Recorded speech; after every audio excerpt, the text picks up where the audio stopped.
he's going to play out of the goal square today. I don't think there's any reason for him to move up the ground. He'll play out of the goal square, and he can kick goals, as we all know. He can if the Templestowe forwards work hard enough in and around the pig to get him the space that he needs. He's better than any defender in Division 3 one-on-one, and he will take contested marks. He will take marks on the lead, and when given the opportunity, he doesn't often miss in front of goal. But what about, I think, Ray, the battle of the back lines also becomes important, because if you're relying on your forward line to win, the other team's really got to have a good back line. That goes without saying.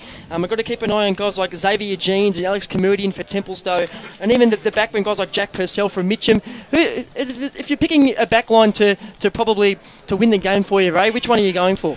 Look, I'd probably go for Mitchum's backline as well. Look, I like the way that Mitchum play their football. They run the ball out of the half back line, they keep it moving, and they play a great style of football. But on the other hand, you can put pressure on the back line, but if your forwards have got to work hard enough and keep that ball inside. If you've got a forward line that's doing that, well, you're nearly over the line. Yeah, and what about the fact that we're out here at Templestowe Reserve? There's plenty of real estate out here, definitely nowhere near as much real estate as out at Walker Park.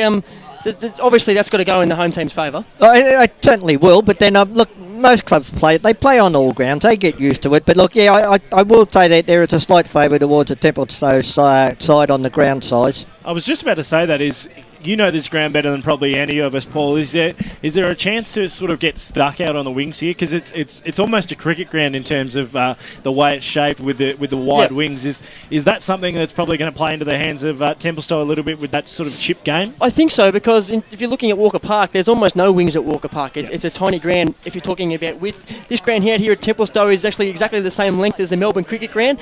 And if you're looking to the right of your radio dial up towards the hill here at Templestowe, that's going to be your scoring end all afternoon. The ball does tend to get stuck out. If you've ever been out here in front of the go-kart track out in front of Porter Street, you will find a lot of footy getting swallowed out there today. And I agree with what you say, Paul, because I look at Wanturna South. Earlier this year and also last year, they found themselves in unknown territory on this big ground out here, and Templestowe beat them twice. Ray, I'll give you an example, mate. The last 6 times Templestowe played Wanturna South, Templestowe won 3 at home, and Wanturna South have won 3 at home. And the 3 that Wanturna South have won at home have been in excess of by about 100 points. So it certainly does catch teams a little bit unawares. In saying that, I don't think it's going to have a huge bearing on the game. It'll probably just be of a slight benefit. Yeah, as I said before, I like the way that Mitchum run the ball off the half-back line, and to me, because of the wide open spaces, I just think they got a bit more freedom to be able to do that rather than doing it at Walker Park, where they do it very well anyway. One man who has been looking forward to this one, he just did the travels around this morning, just looking at a few other games going on around the Eastern Football League. It's a very good afternoon to the broadcast manager of the EFL, Ben Warren-Smith. Good afternoon, Dyson. Good afternoon to all our Radio Eastern listeners, and good afternoon to the team. It's a bit of a dreary day out in the eastern suburbs of Melbourne, but we're at a great venue and a ground that looks in terrific nick to hold up against anything. And 1v3, all you could ask for when we come to a Division 3 clash. I think it's going to go right down to the wire. My tip today is the Mitchum Football Club. I've got a feeling though that Tempe can certainly turn it on. I do agree with the fact that if Mitchum forwards are on today, they will kick a more powerful score than Templestowe, who of course had a great win over Ringwood where they piled on the goals, but 11 goals in the first round, 7 goals in the third round. If they can find a few different avenues to goal, they'll certainly be putting their hand up today. But they love playing on this venue, so I really don't know. I'm tossing a coin, but I'm tipping the Tigers. As we go, as sides making their way out, it looks like Templestowe are going to keep to the left of your radio dial. The Pig, Simon Grasser, heading down towards... what road is that? That's Porter Street. Porter Street end of the ground, and Stephen Pym heading up to the top of the hill. As we go around the caravan, we'll get tips from each one, and we'll start with Grant Campbell, thanks to Yarra Valley Water and Choose Tap. I'm going to go for the home side, Templestowe. Ray Baird. Mitchum by 3 goals. Paul Samatsidis. Yeah, got a tip with my heart, mate, the Dockers. And Ben Warren-Smith. You heard it, Mitchum. We're all set for a start here at Templestowe Reserve in what should be an absolutely cracking game as they get a team sheet ready and raring to go. Ball thrown aloft for the first time this afternoon. Bit of a 0-0 draw going on in the middle. That could be an interesting clash. Free kick's going to be paid out. It's going to go the way of the Dockers, and it'll go the way of Alex Wadsworth. He kicks, gives it off to Ryan Bain, who goes towards the forward 50. Bouncing ball. Doesn't quite sit up for Matty Bain. Out towards the forward 50 on the outer side. Bit of congestion, and finally goes over the boundary line out of bounds in front of Jared Andrietta for Mitchum. Bit of a feisty start. Good to see. Good crowd out here today as well. It's good to see that the rain hasn't kept many people away. Going to be dealing with a light pole. Hopefully the ball doesn't stay down there for too long this afternoon. Bit of congestion down in the forward pocket at the Porter Street end. Ball up again. 45 round for the Mitchum, from the Templestowe goal. Thrown up once again. Good at the bottom of the pack on that occasion. There was Wadsworth. Trying to get away. Bouncing through one was Mariani of the Matthew variety. And he saves it over the boundary line, 60 from home for the Dockers. Good looking hairdo from Matty Mariani, isn't it? There's a couple of hairdos at the moment. Josh Bell, if you can have a look at him for Mitchum, probably, I think there was an emergency halfway through his hairdresser's appointment because it looks very much half done. So there's another free kick paid out going the way of Lipari. 70 from home for Templestowe. He's got Mariani on short, decides to go to him now. Hard up against the boundary. No, sorry, on that occasion it was Vankerchoff. And his kick wasn't flash and goes out 10 metres round from the Templestowe goal. They certainly look alike, those two, don't they, Mariani and Vankerchoff? That's right, but it was a shocker of a kick. So Templestowe still with all the ascendancy in the first 30 seconds or so. Ball thrown in once again. It'll be a good ruck duel in the middle. On this occasion, it was Harris to get the ball down. Mitchum trying to make the worst of it through Bain. Ball just sits out the back. They're still trying to work it with a series of handballs. Finally find a bit of clear space. Prestigiacomo trying to make the most of it. Can't quite do so. Another handball back going the way of Irwin. As he kicks inside forward 50, it's a high ball to a one-on-one contest, and great work defensively from the Tigers. And on that occasion, it was Taylor who saw it over the ball. That was Matty Bain in that marking contest, fellas. He's played the last 3 games on a half-back flank and actually kicked a few goals, and it was the focus of Rick Irwin during the week to put him on a half-forward flank and see how he goes in front of the footy. Don't be surprised if it changes up if it doesn't work. Bit of heat in this one so far as the ball gets thrown in once again. Mitchum try and work away through the clearance through Marrow. His handball wasn't flashed and it's seen over the boundary line out of bounds. What Templestowe, their forwards are working very hard and keeping that ball in there, and as I said before, it's something that they really have to do. Keep pressure on the Mitchum back line. So we're about 30 metres out from the Templestowe goal line as the umpire throws the ball back in. Coming down at the fall of the ball there was Bell, couldn't get boot to ball, also Jared Taylor, but the umpires come in and paid a free kick to Templestowe. Did you see that one, Seymour? I think it was a little bit of a kicking in danger style thing. The umpire just went down there. Who's the big Simon Harris. Yeah, I think he just got kicked in the ankles. The Mitchum player going for the footy. Ex-Old Kerry, this fella played in the Amos last year in the Premier Division, so certainly knows his way around a footy field. He's a big footballer, and he'll kick from about 45 metres out on a wettish type of day. Sometimes this distance can push most footballers, but Simon Harris comes in. It's a good looking kick off the boot, but he's pushed it just to the right hand side. First score is on the board on the Bendigo Bank scoreboard. It is Templestowe leading by 1 solitary point. They are 1 behind. Mitchum yet to score. Ray, all the ball camped in the Templestowe forward line so far. Yeah, look, it's the sort of start that you would expect with 2 of the top teams playing. They're just sounding each other out at the moment. Mitchum have found an escape route out, and they get it up towards centre wing on the outer side. Ball will sit well for Marrow. Tries to run on it. He's got Irwin of the Darcy variety in tow. Off the outside of the right boot. Gets it inside forward 50 and finds Jared Whitnish, the captain, back for his first senior game. Short chip kick wasn't great. And now a chance for Lipari to clear away for Templestowe. Into a bit of danger. Finds Irwin, who gives it up. Pim with a chance to put the first on the board. His kick wasn't flashed. Sat up to the top of the goal square. Templestowe under a lot of pressure. Just nice and close to goal. And there'll be a free kick being paid, and it'll go the way of Templestowe. And Comedian, that one. Yes. A bit of a mouthful. Comedian will take the free kick on the last line of defence for the Dockers. So now Templestowe under pressure in their own defensive line. Chip kick up towards the forward 50 in the Prestigiacomo, Mariani direction. There's a lot of guys that look the same in this side. So Mariani of the Anthony variety.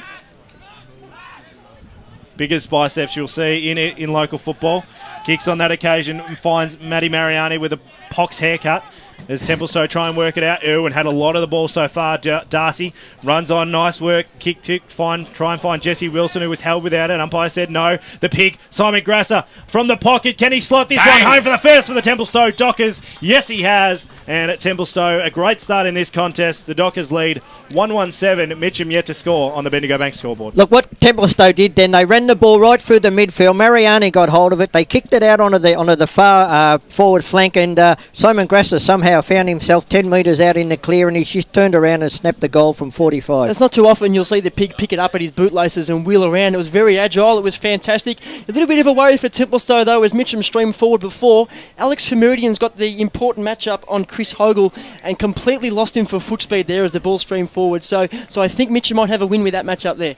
7-point margin. Not too sure if there's a wind advantage. We'll cross down boundary side shortly as the umpire throws this one up. Higginson got the knockdown. Bain came charging through. Lipari was there for a handball receive, but the free kick will go the way of Prestigiacomo, I think it is, in the middle. Van Kerkhoff, I think. Van Kerkhoff. So Van Kerkhoff. Blackburn 2 goals up on Vermont early stages first term. Great rivalry, that clash. Out at Tarara Road today. If you're in the area, get down there as the kick goes up towards the half-forward line over the back there.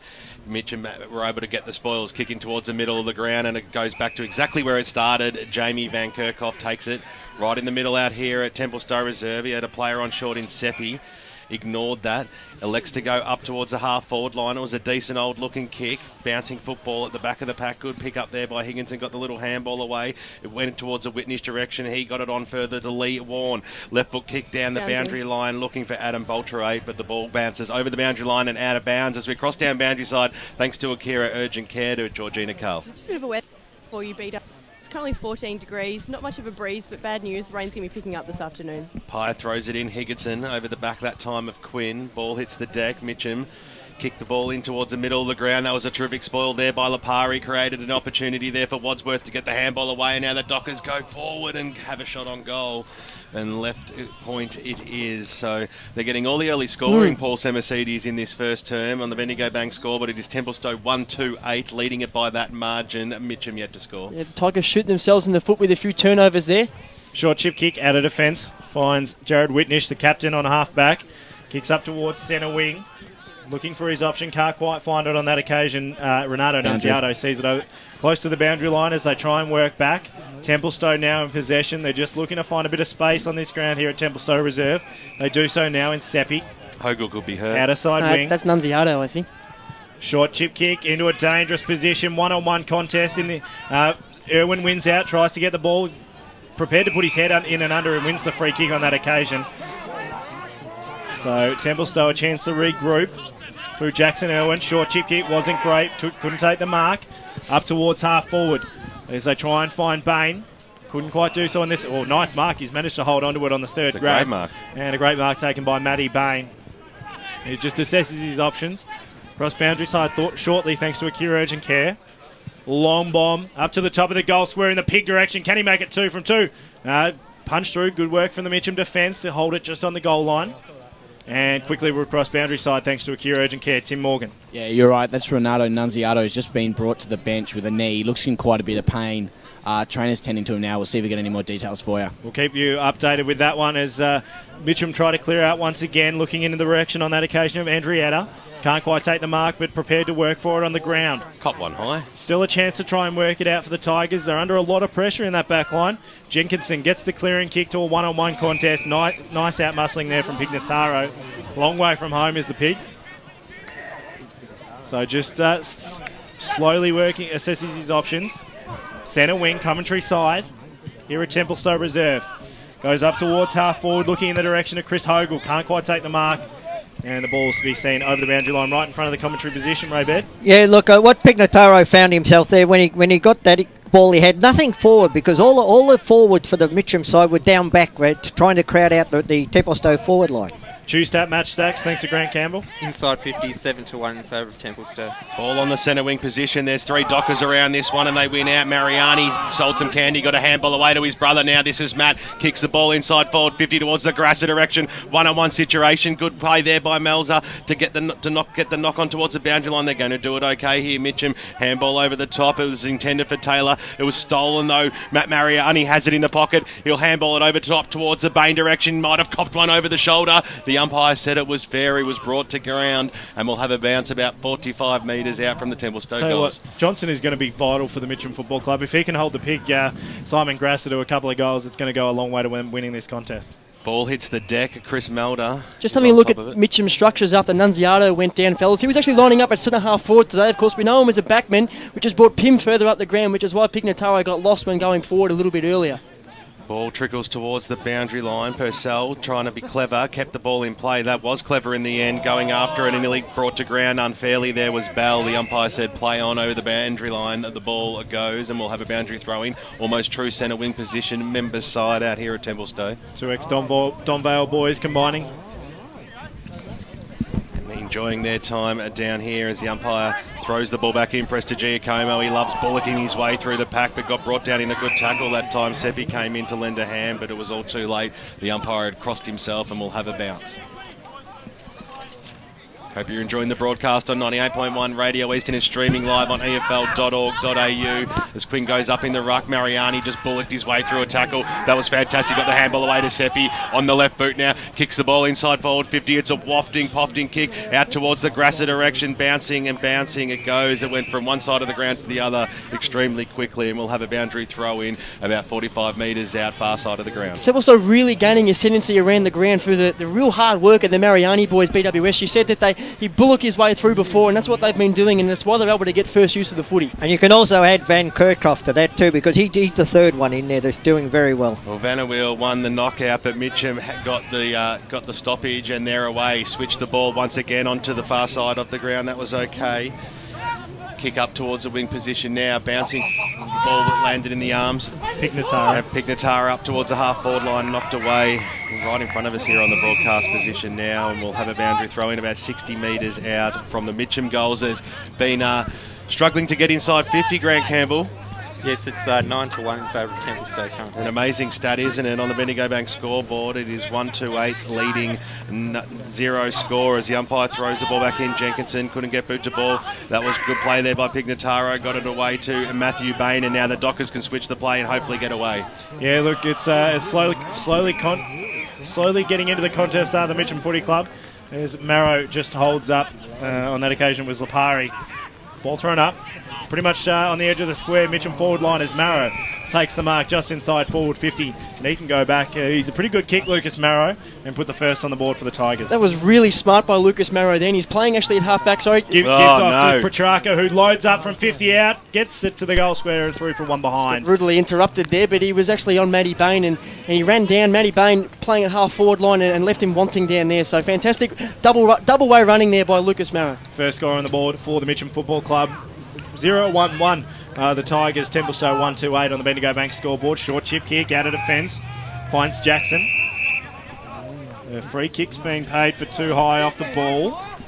It looks like it's going to go the way of Prestigiacomo up at about the half back line, I should say. A little bit of a scuffle there, a bit of a push and shove. So a little bit of ill discipline so far. Prestigiacomo kicks to the outer side. To the running Wilson, who's got a bit of space to move in, decides to use it now up towards half forward. Finds his target on that occasion in Vanderweel. Tries to wheel around, hold up, waiting for the options to come back, decides to go short. Good chip kick, finds Vankachov, and a 25-metre penalty for just a little push after the mark there, Paul. Yeah, he absolutely dumped after he took the mark. Pretty undisciplined. I'm not sure he was trying to be as aggressive as it turned out to be, but I think the free kick count in favour of Templestowe, I think it's sitting about 5-zip at the moment, so they're certainly they're making their own luck out there with their endeavour and their attack at the footy. I always love it when people stand right in front of the commentary box with their umbrellas. Hopefully the rain subsides so we don't have to deal with that for this afternoon. Don't worry, Ray just gave him the flick. The angry man, Ray Baird, that'll be Ray's rant on the huddle. As Vankachov lines up, 35 out. Porter Street end, can he put the second on the board for the Dockers? Sails it to the right-hand side and it hits the post. Through for another behind. 139 Templestowe and Mitchum one behind 1 point on the Bendigo Bank scoreboard. Look, I just feel that all the opportunities that Templestowe have had, but they've wasted opportunities. They've only got one goal on the board and we're 3/4 of the way through the quarter. Well, it is a dreary afternoon, Ray, so difficult conditions for both sides as Templestowe have the ascendancy in this one early in the piece as the ball goes over the boundary line and out of bounds about 70 metres out from goal. Speaking to Rick Elm before the game, Ray, I think Templestowe will be happy as long as they stop Mitchum from kicking goals. Yeah, I don't agree with that. Melda will go up against Harris this time. Ball comes to ground. Kick goes inside forward 50. Grass has got to beat two. It was good defensive play by the forward. Ball hits the deck. Lodge couldn't quite trap it. He's still thereabouts. Screaming for a deliberate out of bounds was the skipper, Brian Bain, and the umpire said not having a bar of that one, skipper, and we'll have a boundary throw in about 20 metres out from the Templestowe goal line. One thing Mitchum are doing very well, they're dropping a man back in front of Simon Grasser, which is stopping him. Pye throws the ball back in. Higginson, they're sharing the ruck a little bit here as there's a shot on goal by Templestowe, goes across the face, bouncing football. Andre Edders after it, so too there is Grasser. At the fall of the ball, Mitchum will have the numbers though. The kick goes up towards the half back line and then on towards the Pignotaro direction. It's going to the ball will fall short though. Going in there was Quinn, couldn't quite pick the ball up on hands and knees. Was the big man Lapari, but the umpires plucked out a free kick. It'll go the way of Mitchum. Across the half back line now. So the Tigers to surge forward. Kick a very nice kick too up towards the Purcell direction. He had two players to beat, knocked over the boundary line by Vanderweel, and we'll have a boundary throw in. Mitchum actually looking quite good as they're coming up the broadcast wing here. Pignotaro causing Matty Stevenson trouble. He's getting away from him almost every single time. Umpire brings the ball back in now. And the fall of the ball, Whitnish, the skipper on the right boot, the opposite. It'll stay in play, holds up in the breeze. There was nobody home, but a fumble at the fall of the ball might open up an opportunity for Purcell trying to break his tackler in Darcy Irwin, and we'll have a bounce. Tuesday match status, Garen Campbell. Contested possessions will be important on a day like this, and Templestowe lead up 24-16. So we'll have a bounce. Vanderweel got the front spot there. Purcell over the back, trying to charge through there was Mariani of the Anthony variety, and the umpire said, give it to me, boys. We'll have another stoppage just inside the 50-metre arc out here at Templestowe Reserve. Mitchum searching for their second score on the board. They have one behind at this stage, trailing by 8 points. Mariani at the fall of the ball. That's Anthony, brought down in a great tackle by Rob Petrarca. And once again, we'll have another bounce, but it's edged outside the arc now, about 60 metres. One thing that Mitchum are going to watch out for, we saw it then, was that you cannot leave Anthony Mariani on his own at a contest. You cannot, at a stoppage. Donny East leading by 8 points up against Mulgrave at Zerbies. You'd be happy with that one, BW? I love hearing good news, Dyson Baker, as the umpire throws the ball up once again. Clear knockout that time by Templestowe. Mariani chasing after the ball carrier there in Petrarca, who's strong enough to get the handball away. This is Warren now on the left boot, kicks it inside forward 50, but nobody was home, were they? And a great mark taken down there by Xavier Jeans, and he takes off now and boots it up towards the half forward line. I tell you what, Stephen Pym's got a little bit of work to do. Just pulled out of that one looking for the free kick. Very ordinary from the big full forward. There's the ball's on centre wing out of side. It's just held up. If you've just joined us, it is Templestowe leading 139 to Mitchum, one behind on the Bendigo Bank scoreboard. Good punch forward there, came from Vanderweel. Mitchum just trying to clear it out once again. They've got the numbers behind the ball. Question is, can they use them? Whitnish couldn't pick up. They try and work it out once again. Good work off the back of the pack. Seppi to try and get in there, but he's held up. And at the bottom of the pack, Will Lodge will hold it on debut. Yeah, on senior for the Templestowe debut. Dockers. Yep. So ball just edges closer to the Templestowe forward line as they try and make the most of their opportunities. Melda, good work in the ruck, couldn't tap it down on this occasion. Mariani pushed in the back, or held the ball. Interesting. That's a very good decision. A ripper tackle by David Searle and brought him to ground properly there. So Searle will have the ball off half back. He's got plenty of options. Created a 45 out. Decides to chip short. Finds his teammate in there and Glossop. Glossop switches play to Warren. Got a chance to move it now. Decides to go to this side, right in front of our commentary box. Taylor, under a bit of pressure, decides to kick up towards the top of the forward 50. Finds his option. And a good work. Nice play to find Miller. So Miller just holds the ball 60 from home for the Tigers. This is where they're breaking down. Long kick up towards the Mara direction. Can he fly from the back of the pack? Can't. This is where he makes his money. Can't quite do so on this occasion, but he'll win the free kick, but too high. And Lucas Mara can look to put the first on the board for the Mitchum Tigers. Wasn't much in that. Decides to give the ball off. Nothing presenting and through for one behind. So the second blemish on the scoreboard for Mitchum. 0-2-2-139 at the Templestowe Football Club on the Bendigo Bank scoreboard. Scott Homewood wouldn't be very happy with the way they're going into the forward lines on the occasions that they have. There's no system whatsoever. They're holding up play and they're just kicking it in there, hoping that someone will take a mark. Blackburn up by 2 goals against Vermont. Keep you updated with that one right throughout the afternoon. So Irwin to bring the ball back in now for Templestowe. Played it to himself. Kicked it up towards the members' side. It's a 2-on-1 situation here. Quinn was the intended target. Eventually got the little handball out. That was okay. Charging through there was Lapari. Dropped the football. Copping one high. That was very stiff there on McEwen. And he received a free kick and he gets up and he takes off 2 on the left boot. That's a good looking kick towards the Marrow direction. Straight through over the top through his hands. Templestowe once again, they're working in numbers brilliantly. This back line, there's a kick from Irwin, goes out towards the Wilson direction. It was knocked away from him. We will have a boundary throw in about 55 metres out from the Mitchum goals. Liking the work rate of Nathan Big Shorts McEwen at the moment. He's just doing a little bit of in and under work at the moment. Yeah, look, watch out for him in some young gun circles this year. Dice actually played in the under-19s competition last year, so pretty fresh in the into senior footy. Prestigiacomo got the knockdown. The kick went inside forward 50, but the mark has been taken down there in the back pocket for Templestowe. Yeah, Comedian. So Comedian just weighing up his options. Little chip kick over the top. It seemed like it might have been dangerous. It was nearly a little bit too easy. That time it was dropped by Wilson. He went after it again and the umpire said, you are pinged for a high tackle. That was on Jack Purcell and he'll go back and have a shot on goal. It's either Jenkinson or Jack Purcell. I think Purcell. I think it is Purcell. I should have stuck with what I originally started with as the big full forward from the coming across from the Domvale Football Club will have a shot on goal. And an important kick this one too in the context of this game, as Mitchum are yet to get a major on the ball here, on the board I should say, in this first term out here at Templestowe. So Purcell, you practice this 100 times a week at training. This is where it counts though on a Saturday afternoon. That is a beautiful looking kick. Goal to the Mitchum Tigers. That's their first on the Bendigo Bank scoreboard. And they reduce the margin back to 1 point here in the first quarter as we cross time on. Well, we've already crossed time on. It's getting deeper in this first term. And there's a 1 point ball game. This is a fantastic start. Yeah, look, that's certainly the goal that Mitchum needed. Because up until now, Templestowe has certainly had the better of them. They've had the more inside 50. They've had more possessions. And look, they've looked the better side, Templestowe, but that goal now has only put them 1 point down, Mitchum. So, look, they've got everything to play for the rest of this quarter. If they could get another one, they're going to be very happy. I think backlines are on top early in this game. Oh, they certainly are. But the forward lines are also trying to work very hard to keep it in there. Liking the games of both the Irwin boys, Paul. Yeah, absolutely. Adding a real tough, hard edge to what Templestowe is doing at the moment.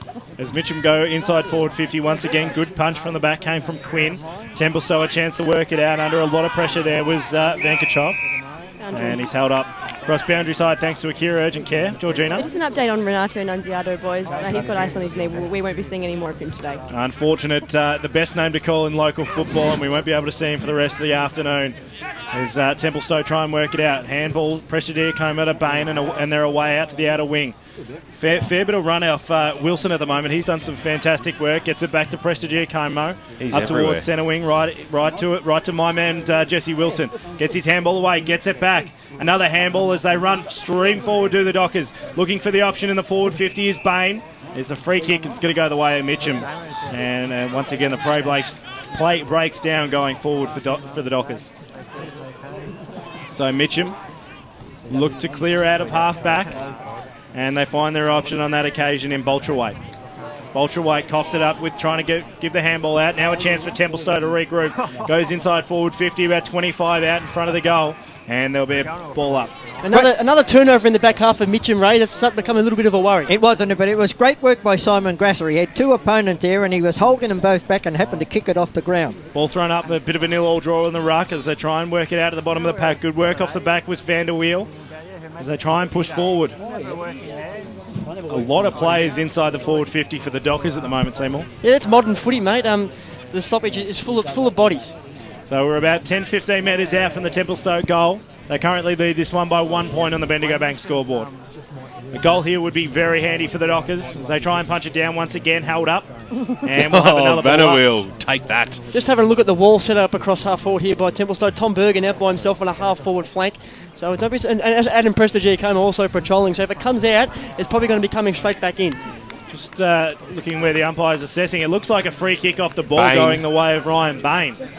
So I tell you what, this is a very handy goal if Ryan Bain can slot this one. Doesn't miss many from this position and can put his side 7 points up in a pretty close, congested game. Cross boundary side shortly thanks to Akira Urgent Care. Yeah, Mitchum coach Scott Homewood really, really upset with that free kick. He's yelling at his player, no dump tackles, no dump tackles. Ryan Bain makes the umpire work and work very hard from a close proximity. You give a man a rap, can't quite make the most of it on that occasion. 1-4-9 the Dockers, 1-4-10 I should say, Templestowe.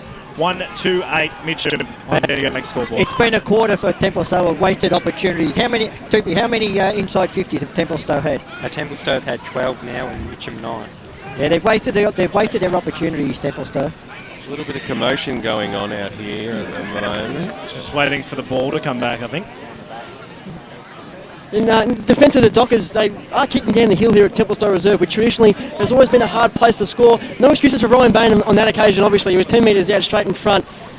Ray, you're definitely right, though. To kick 1-4-10 the score is at the moment, Templestowe, and they have had all the running and then some in the first quarter. So I don't think Rick Irwin will be too pleased with the boys at quarter time. So what you're saying is you don't like your side kicking downhill? You'd rather them kicking up the hill?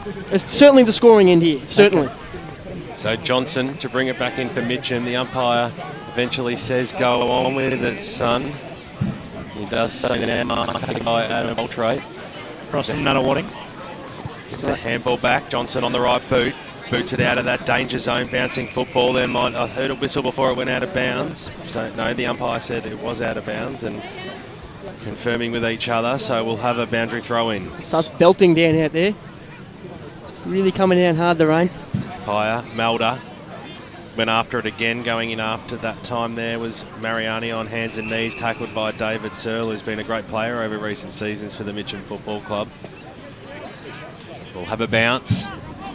If you're enjoying the broadcast, as we're 25 minutes into this first term, expect this one not to go for too much longer. Presti got that knockdown that time, came up there to Ryan Bain. The umpire said it was a free kick to Mitchum and probably just got the kick away in time before a 25-metre penalty would be paid. So the ball will come back up towards the half-back line for Mitchum. Yeah, punched out of bounds after the fact too by Matty Bain. So plenty of time for the Templestowe defenders to flood back.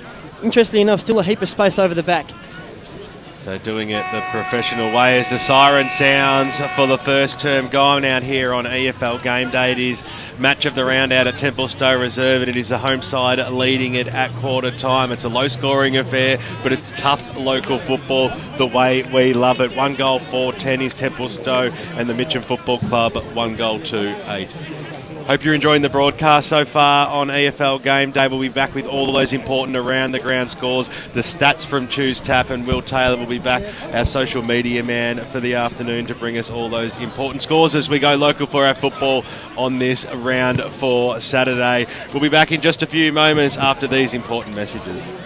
Had an accident on the field? Head straight to Ikira Urgent Care for immediate medical treatment, and you won't have to wait.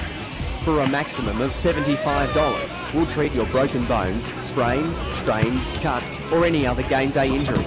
Walk in at 157 Scoresby Road, Baronia, or call us on 9839 3333. That's 9839 3333. Ikira Urgent Care. We have you off the sidelines in no time. Station sponsor. What was wrong with you blokes yesterday? You were playing like you'd been stuck in traffic for an hour before getting to the game. Coach, there was a railway crossing gate down for ages. The other mob thrashed us. You ran out of legs. They all have breeze tags, Coach. They use Eastlink. They get to focus on the match rather than focus on inching forward in the traffic. Get a breeze tag and use Eastlink, the quickest way to get around Melbourne's east. Arrive fresher, play better. Eastlink, it's time better spent. Program sponsor. Radio Eastern 98.1. It's 18-3, currently 13 degrees in Melbourne's outer east on this rather overcast day. Barry Cott's back at the studio and will return for the second quarter of our Division 3 game this afternoon, Templestowe versus Mitchum in just a moment. But time to check some AFL scores. And 2 games this afternoon is Hawthorn and St Kilda at the MCG. And also another game is up there at the Sydney Showgrounds between GWS and Port Adelaide. Now, firstly to the MCG and Hawthorn St Kilda. Well, in the first quarter, Hawthorn definitely got out of the blocks. At the first quarter was Hawthorn 6-2-38, leading St Kilda 2-3-15.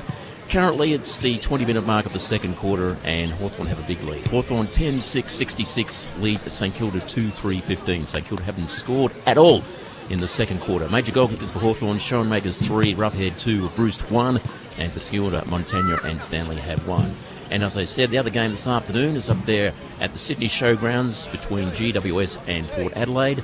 It's the end of the first quarter, and GWS have the lead. It's 3-4-22, Greater Western Sydney versus Port Adelaide, 5-33-33. So, in other words, turn that around and make that Port Adelaide 5-3-33, leading GWS 3-4-22. So, a 11-point lead to Port Adelaide. Major goal kickers for Port Adelaide: Monfries 2, Pollack 2, Schultz 1. And for GWS, Cameron, Hoskin, Elegant, and Palmer have 1 each. So that's Port Adelaide 5-3-33, leading GWS 3-4-22 at the end of the first quarter. How would you like your coffin to look? I'd like it covered with farewell messages from all my friends and family. Can I get a picture of a beautiful sunset over the 12 apostles? Make mine look like a smartphone. I'd like black with a yellow sash and the words to the team song as well. For the Tobin Brothers funerals, anything is possible, including a custom-designed and decorated coffin to celebrate your life. To find out more, visit tobinbrothers.com.au. Tobin Brothers Funerals, celebrating lives. Program sponsor. For all the latest news and information on the Eastern Football League, make sure you check out our website, www.efl.org.au. EFL Saturday Game Day continues. Let's head back and go local for your footy. Bit of a scrappy affair going on out here at Templestowe Reserve on EFL Game Day, match of the round. It is Templestowe 1-4-10, doing all the domination in that first term, Paul. Mitchum 1-2-8. Look, we didn't turn up here today expecting a shootout on a big ground on a pretty wet, cold, wintry Melbourne day, it must be said. So I'm not surprised there's only $1 apiece at quarter time, but Templestowe certainly did have all the running in first quarter. Well, Rick Irwin admitted that 7 goals to 8 would be a good victory for them. Yep. And they're playing that way as well. Choose tap match stats from that first term. Thanks, Grant Campbell. A lot of the key categories were quite similar. Hit-outs only 2 in it. The clearances were 13 apiece. Kicks 38-37 to Mitchum. Handballs was a big difference, 32-15 to Templestowe. Inside 50s, 12-9 in favour of Templestowe. Marks inside 50, it's going to be low today given the conditions. Templestowe didn't take any. Mitchum managed 2. Free kick count, that was interesting. Boundary. First 6 frees went Templestowe's way. Mitchum had the next 6 and ended up 7 apiece. Across boundary side, thanks to Akira Urgent Care. Georgina Carl. Boys, like Mitchum coach Scott Homewood. Scott, what was the message to the players at the break? The key message was there. We've got to pick up our work rate in the forward line. It was a focus before the game, but the forwards just didn't do it, and they just got a bit of a bake for that. So hopefully they'll get that in order. That we'll allow Templestowe to have a bit of a sweeper there at stoppages. So we've done a couple of things to counteract that and the influence there. The key message other than that, though, was just continue to get in first. We're sure the player protection will start to come in the umpiring decisions. They're probably not there at the moment, but they will come as the game goes on. And Scott, just quickly, you're going to change your game plan at all to adjust to the wet conditions? Not really. We went in expecting wet weather, so I think both sides have with the way they're structured. So we just sort of said, then let's make the most of it before it does rain and see what we can get on the board before it does. Thanks, Scott. Best of luck. Georgina Carr, one of the best in the business, thanks to Akira Urgent Care, always on the ball. Just going through some of these around the ground scores. Doncaster East 2-3, Mulgrave 4 behinds. Interesting game, a bit of a scrappy game, I think, out there at Derby's Reserve. Sylvan 3-8-26, leading the Eastern Lions 2-3-15. East Ringwood 1-4-10, Baldwin 1-4-10. Doesn't get closer than that. No. Good to see local Member of Parliament D. Ryle in the canteen at the East Ringwood Football Club. Wanturna South 3-4-22, Churnside Park 1-1-7. A close game out at Turara Road. Blackburn 4-4-28, leading Vermont 3-3-21. Norwood 5-2-32, leading Montrose 3-2-20. Cross boundary side, thanks to Akira Urgent Care. Tim Morgan. Yeah, Rick Irwin really happy with the start his team said. He said, this is a top side. We're not going to win every contest, but we're well and truly in the game. He's loving the run from the outside. Said that he wants about 80 to 100 received handballs. They've had 22 in the first quarter, according to his stats. So happy with the run, just wants to tighten up around the stoppages. Some of the last scores, thanks very much, Tim. Some of the last scores that we've got through so far. Glen Waverley 4 points up over Upper Gully out at Central Reserve. Whitehorse Pioneers 13 points down to Baronia at home. 4-3 plays 2-2. And at Forest Hill 4-4-28, leading Kilsyth 2-1-13. Where do you see this one being won and lost in this second term? Can Mitchum really make a statement, Ray? I think that Mitchum can, but they've got to get that running game, as I always talk about. They've got to get that up and going. But having said that, look, Templestowe, I can understand Rick Irwin being very happy with their quarter, apart from the lost opportunities. All set for a start here in quarter number 2 at Templestowe Reserve. This is EFL Game Day, match of the round. Good start there from Prestigia Como in the ruck. roves his own ball and pushes it forward for the Dockers. Now he's got a chance to get it once again. On that occasion, good work from Jackson Irwin. Seen a lot of him so far as Bane of the Rhine variety. Kicks it inside forward 50. Bouncing ball comes out the back to Mariani. Sits it on the boot. Can't quite get much working for it though. And now a chance for Mitchum to clear out once again. Good punch from the back came from Seppi. Matty Lipari, that was an absolutely fantastic work rate from him. Mitchum 3-on-1, had 2 in the air, 1 on the ground. They were off and running. Matty Lipari cutting across. Worry for Mitchum still, Ray. Anthony Mariari, far too much space. Oh yeah, no doubt about that. If the ball can stay here for the rest of the day, we'll be happy. Centre wing, right in front of our commentary position. One thing that Mitchum have got to be very wary of, it happened in the first quarter and it happened there. Every time the Templestowe defenders come up, they punch to the boundary line. So if you've got men on the ground, you've got to cover the boundary line. Good work from Prestigiacomo, probably giving away a couple of feet in the ruck, but doing a fantastic job. Whitnish was held up and he'll win the free kick. According to the crowd, not too happy. His head, but we'll win the free kick. Decides to go short, finds Adam Baltrawait, former Nunawading Lion. Relishing the opportunity to play with the Tigers. Switches play to the outer side. Got plenty of room to work with Mitchum if they move it quickly. Decides to hold up play. So this is where Templestowe have really created a wall. Great kick. Kicks right across to Whitnish. So they've just got to find a bit of movement now. They've got the run of play at the moment. They give it up too easily though on that occasion. Lipari marks.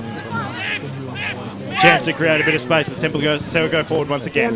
So Lipari's kick goes bouncing in towards the middle of the ground. That was okay, linking up very nicely. There was Wilson on the left boot. Inside forward 50 was towards the Grasser direction. Kicked off the ground there by Johnson. Found it linked up with a teammate, got it back, and then unleashed with a monster barrel up towards the half-forward line. Pignataro's there all by himself. He chips it over the top inside forward 50. It wasn't a crash-hot kick either because Stevens will be the first one there to mop up there for Templestowe. But on the fall of the ball, Mitchum get a shot on goal up towards bouncing football towards the Pim direction. It stays alive. Paddled it through his legs. Ball still stays in now for Mitchum. Nicely scooped up there by Hogle of the Chris variety, but he got brought over the boundary line and out of bounds by Xavier Jean, just laying the pressure at the ever so important moment. It looks as though Scott Homewood has really identified Matty Stevens as the weak link in this Templestowe backline, and I think Johnny Pignotaro has been given some instructions to run.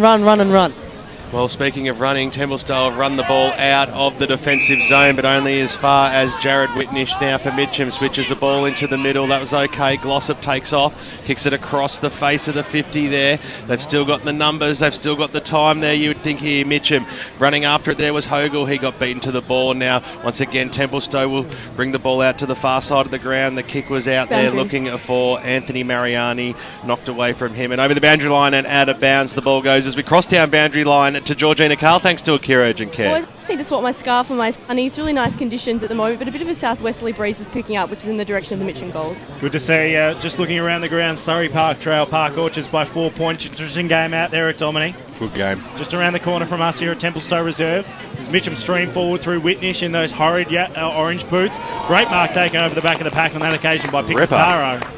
And Whitnish has had a fantastic second quarter. He's had a lot of the ball in this a few minutes that they've been playing. He had a bit in the first quarter as well, Ray. Oh, he certainly did, but this quarter in particular. But look, boys, I was just thinking to myself before Whitnish bombed that nearly half the length of the field. Why don't teams go more direct to goals? They're crisscrossing all the time. One man who's going to go direct to goal and he's going to slot this one home for the Mitchum Football Club is Johnny Pignotaro, and he puts his side second on the board. They move to 2-2-14. Templestowe 1-4-10, and a goal against the run of play, some would say, really puts the mark for Mitchum. Yeah, Templestowe really struggling to settle down so far in the second quarter. They've had their fair share of the footy, but they really can't string together consecutive possessions or chains of possessions. They're turning it over far too much, similar to what the Mitchum side were doing in the first quarter. Look, sometimes there's a message in there what happened then. Look, as I said, look, 2 direct kicks from the centre of the ground and you got the ball in the goal square. And both sides mucked around in the first quarter with all this crisscross play, so maybe they've got to adapt that. Ball back in the middle of Templestowe Reserve. Higginson got the knockdown. That was clever. Looking for Whitnish. That nearly paid off too. Scrambled after the football. The umpire will come in and bounce it just inside the centre square as Mitchum surge forward once again. Hope you're enjoying the broadcast on 98.1 Radio East, and we're 6 minutes into this second term out here. And the ground's baked in sunshine. It certainly is. 14 plays 10 in Mitchum's favour. Prestigiacomo got the knockdown. Mariani got the little handball away to his brother, and now Templestowe surge forward. The kick goes inside forward 50. At the fall, the ball couldn't quite trap it. There was Harris coming in through there to lend some support. Also, there was Mariani on the hands and knees. Mitchum might be able to get this one out. Ball scoops out. The umpire says play on. This is good umpiring. Once again, the ball scoots out. Mariani tried to come in and grab it. Nice little handball out there by Miller. I said it could be a free kick here to David Searle, who caught one high. No, advantage effectively was paid. Now Mitchum on the right boot up towards the half-forward line looking for Pim. He's been quiet, but he's a clever footballer, and he takes the mark out in front about 55 metres, probably make that 65 out from goal as he switches the play. Good kick towards the skipper, Whitnish. It just needs to sit up nicely for him. He paddled it to his advantage. He ended up grabbing the football, ducked into a tackle. Vankerkopf is there as well, laying a great bit of pressure there. Second effort, fantastic. Umpire said, well, he wanted to keep the ball going. He'll eventually come in and cross himself now, and we'll have a bounce 50 metres out from the Mitchum goal line. At this stage, the best players on the ground are probably the two half back lines, because that's basically where it's been bouncing back and forth from. That's right. So Pye throws the ball back up, scooped upon there by Irwin. His handball went out wide. Going in on hands and knees was Prestigiacomo, almost caught one in the back. Matt Mariani got the little handball out, and now the Dockers are away. Kick goes up towards the wing position. Wadsworth was in position A, but the ball was knocked away from him. His second effort, though, was good to keep the ball alive. Eventually, it goes over the boundary line and out of bounds, right in front of the Templestowe faithful out here, and we'll have a boundary throw in. Too sloppy at the moment, the Dockers. The drop mark there from Wadsworth, a couple of missed kicks, some fumbles at ground level. They really need to get back to how settled they were in the first term. Big knockdown that time by Prestigiacomo. The umpire said play on. Mitchum.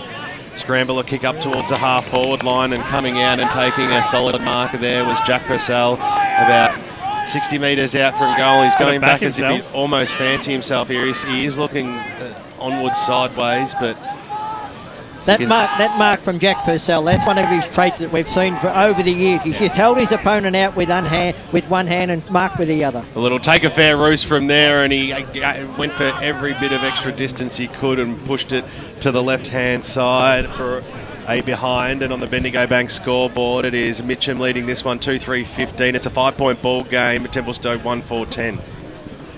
So Templestowe to clear out a full back. Mitchum faithful just trying to rev the boys up. Had a fair bit of the play so far in this first 5 minutes or so. Templestowe called to play on. They now have a chance to clear out a full back. Bain was the target, went past him, and now a chance for a mark. Couldn't quite take it on that occasion. Quinn. Ball spills out the back of the pack, and that's not crossed in jumper number 1. We'll get our... it was Taylor. Or Taylor in jumper number 7, I should say. All these numbers look the same as Templestowe stream down the outer side. That's Great a throw. work there from on that occasion from Wilson. As they try to go inside forward 50 to pick. Couldn't quite beat his opponent, and now a chance for Mitchum to regroup off half back. Beltraway will be the first to meet it. And the boundary line will meet him. 50 out from the Templestowe goal. It doesn't really look like to me the work rate from Grasser is there at the moment. He's finding himself in some space, but he's really waiting for the boys to kick it to him. He's got to get out and move. Johnson's not giving him an inch to move. He's playing a great game. It's like watching a full forward and a full back in an under 15s game. Tuesday match stats, Grant Campbell. Side 56-3 in favour of Mitchum. Clearances 5-3 in favour of Templestowe. Ball held up right in the centre of Templestowe reserve. Just a little bit of a 0-0 draw this game at the moment. No side can really get any ascendancy. 12-point lead to Norwood over Montrose at quarter time. Cracking game out there it should be. Melder gets called for a push in the back against Prestigiacomo. That should have been a free advantage. kick to Templestowe, and what should have been advantage. Yeah, umpire just completely turned his back on what was going on. So Prestigiacomo, pretty much right in the centre of Templestowe reserve, has the chance to send him inside forward 50. Plays on, gets around the man on the mark, now goes inside forward 50 in the Mariani direction. He can't quite take the mark. Boltraway just gave him a little bit to go on with. Gets it off to his brother, now a chance to go inside forward 50 once again. Find the target. Handball was shocking there from Quinn on that occasion. Bain. Still a chance to try and find it. Ryan Bain gets around one. Snapshot to the top of the goal square. Pig, can he mark it on that occasion? Not so. And the ball hits the post, through for one behind. And at Templestowe move on to 1-5-11. Mitchum 2-2-14 on the Bendigo Bank scoreboard. That's a great match up there for Mitchum with Dan Johnson down there. He's a big unit on Simon Grasser. Most important player on the ground at the moment, it has to be said. Yeah, so he is. Mitchum doing the short passes at the moment as Taylor bangs it on his boot from the back pocket out towards the half-back line. Bolterate was there, so too in there was Jaden Hogle trying to keep the ball alive, and over the boundary line it goes for a boundary throw-in. Templestowe really missing the influence of Jamie Bain. He's usually the one nipping around the heels of Grass and mopping up those spoiled footies and making something out of nothing. Pye throws it in. Bolterate was wrapped up very quickly and heftily in a tackle, and will have a bounce. Bolterwaite, you mentioned him. Now, he's been another great player for Mitchum up till now. Certainly putting his hand up for Country Gully player of the day. Early in the piece as the ball comes down, the handball there by Jenkinson went out wide. That was okay. The kick from Mitchum goes inside forward 50, a bouncing football, and as we've seen so often on their way in attack, both sides heading wide, and the ball goes over the boundary line and out of bounds in front of Johnny Pignotaro. A lot of forwards not prepared to work too hard in this game. It's just very lax efforts from full forwards at both ends of the ground. Certainly not a day for a marking forward, Dos. Pye throws the ball up. Nice little tackle there by Chris Hogle. We'll have another restart. So we've gone 12 minutes here in the second term. It's a 4-point ball game here. Mitchum lead it. They've only kicked 2 goals, but have a handy lead, and they surge their way forward again. It's 50 metres out from there at goals as Bain goes in after it. He might have copped a bit of a shove in the back there. The umpire said yes, he did, and it will be Matthew Bain, the vice skipper, to relieve for Templestowe. It's a day where long jumpers are out and about. You don't see them too often right throughout the season, but certainly today is one of those days. There's a kick from Bain. It was a little bit skewy off the boot and over the boundary line. It goes for a boundary throw in about 70 metres out from goal. So game's just hit a little bit of a lull at the moment. Prestigiacomo tries to grab it out of the ruck, can't quite do so, but Templestowe will clear away through Irwin. Jackson Irwin gets his kick up towards the Wadsworth direction. Right in centre wing, right in front of our key urgent care boundary riders. Mitchum chance to regroup. Under a lot of duress, Prestigiacomo takes the mark, goes inside forward 50. Take off. Simon Grasser all by himself. Can he slot his second up towards the top of the goal square? Kick was ordinary, and the ball will be punched away by the Mitchum defence and over the boundary line out of bounds. I think Simon Grasser made the wrong decision there. He was running towards the goal. He should have just backed himself and gone for home. Not the quickest player on the ground at the moment, but definitely had the room. He had the space. He had the space. So ball will be thrown in 25 round from the Templestowe forward line. Melder gets front position for Mitchum, can't quite do much with it. Ball hard up against the boundary line as Mariani of the Anthony variety tries to get around. Still a chance, good work in there from Bergen on debut, and a great tackle from Matty Mariani. The ball sent over the boundary line and out of bounds. He's added a real tough edge. In fact, both Mariani boys have to this Templestowe outfit. They been fantastic around the stoppages. Someone's dog just gets involved in the piece down there. We go boundary side thanks to Akira Urgent Care, Tim Morgan. Yeah, just going off that point, really physical down here. Fight almost broke out just in front of us. The tackling is just really physical and it's a really hard game. As Johnny Pignotaro marks about 50 out, decides to kick and finds Hogle of the Jaden variety, who plays on under a lot of pressure. Pignotaro has to pick up quickly, can't do so against Prestigiacomo. Little kick off the ground, trying to get it back to Hogle. And great work from the Templestowe defence. Stevens did really well there. And the free kick, and Stevens will be able to work it out. Decides to chip kick across, finds Irwin. Darcy. Free kick will come back. And it looks pulling like out a card, I think. Is that yellow or red? That's looking pretty red from here. So looks like, is it Jackson Irwin? It is. Who's going off the ground? You said before the game that he was going to be the hothead of the Templestowe Footy Club. Unfortunately for Rick Irwin, that's not what they wanted. Yeah, are we certain that was a red card? We'll get our Akira Urgent Care boundary riders to confirm which colour card it was, as Georgina Carl has the answer for us. Yellow card, boys, yellow card. Yellow card for, so that's 15 minutes on the sidelines for Jackson Irwin. We'll blame that on the sun that's actually not out. yeah, Templestowe still have the ball. I thought it was an automatic free kick, but anyway, alas, Templestowe have the ball, kick up towards centre wing, and Whitnish punches it over the boundary line and out of bounds. Great play by Whitnish then, coming over the top and then punching the ball away. So chances Templestowe try to go forward once again, ball thrown in. Short throw in, and well done. Taking out of the mark on that out of the ruck on that occasion was Higginson. His kick wasn't great and found the Templestowe defence. Comedian. A chance to regroup. Done a lot so far, Comedian. Yeah, former Whitehorse pioneer. Came across with Quinn and Carpenter a couple of years ago. Just assesses his options. Kick short. 1-on-1 under a lot of pressure with Stevens, but he takes the mark and now he plays on around Pym. He gets his handball. Handball was ordinary. Now a chance to regroup through Searle for Mitchum. They go inside forward 50. It's a bit of aerial ping-pong at the moment as both sides are trying to push forward. Great tackle off the back of the pack. Mariani had to drop it. Snapshot came around the body from Rob Petrarca into empty goal square. And a fantastic goal from Rob Petrarca. And that's the goal that the Mitchum Footy Club needed. They extend their lead. They move on to 3-3-21, a 10-point lead over Templestowe, 1-5-11. Grant Campbell with the Tuesday match stats. Inside 50s this quarter now, 9-5 in favour of Mitchum, and we might want to get our boundary riders to check who got that yellow card, because I saw Jaden Hogle walk off like he may have received the yellow card. That could explain the lack of free kick. That could explain the Templestowe still having the ball after that one. We'll get Eric here. Now, Tim spoke at quarter time about Rick Irwin still thinking that the handball receives are going to be what's going to get Templestowe back into the game. It's getting wet and greasy now, and they're starting to miss their targets by hand and foot. Ray, do you think they need to change that? Yeah, I think you do. The wet weather foot, you've got to adapt to the conditions. Well, as the rain comes down out here at Templestowe, Bolteray goes in after the football again, wrapped up in a tackle, and the non-officiating umpire came in and said he copped one a little bit too high. So Bolteray gets the handball off now.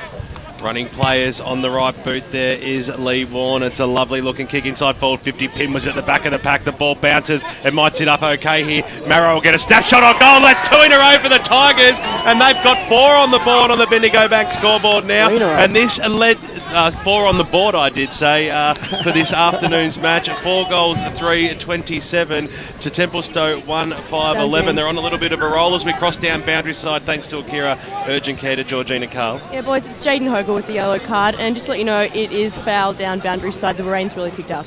Got your brolly out there, George? Yes, I do, thankfully, but I'm just about to pop it up. Very good. Some around the ground stores all square at East Ringwood Reserve, 1-4-10 apiece against Bulwen.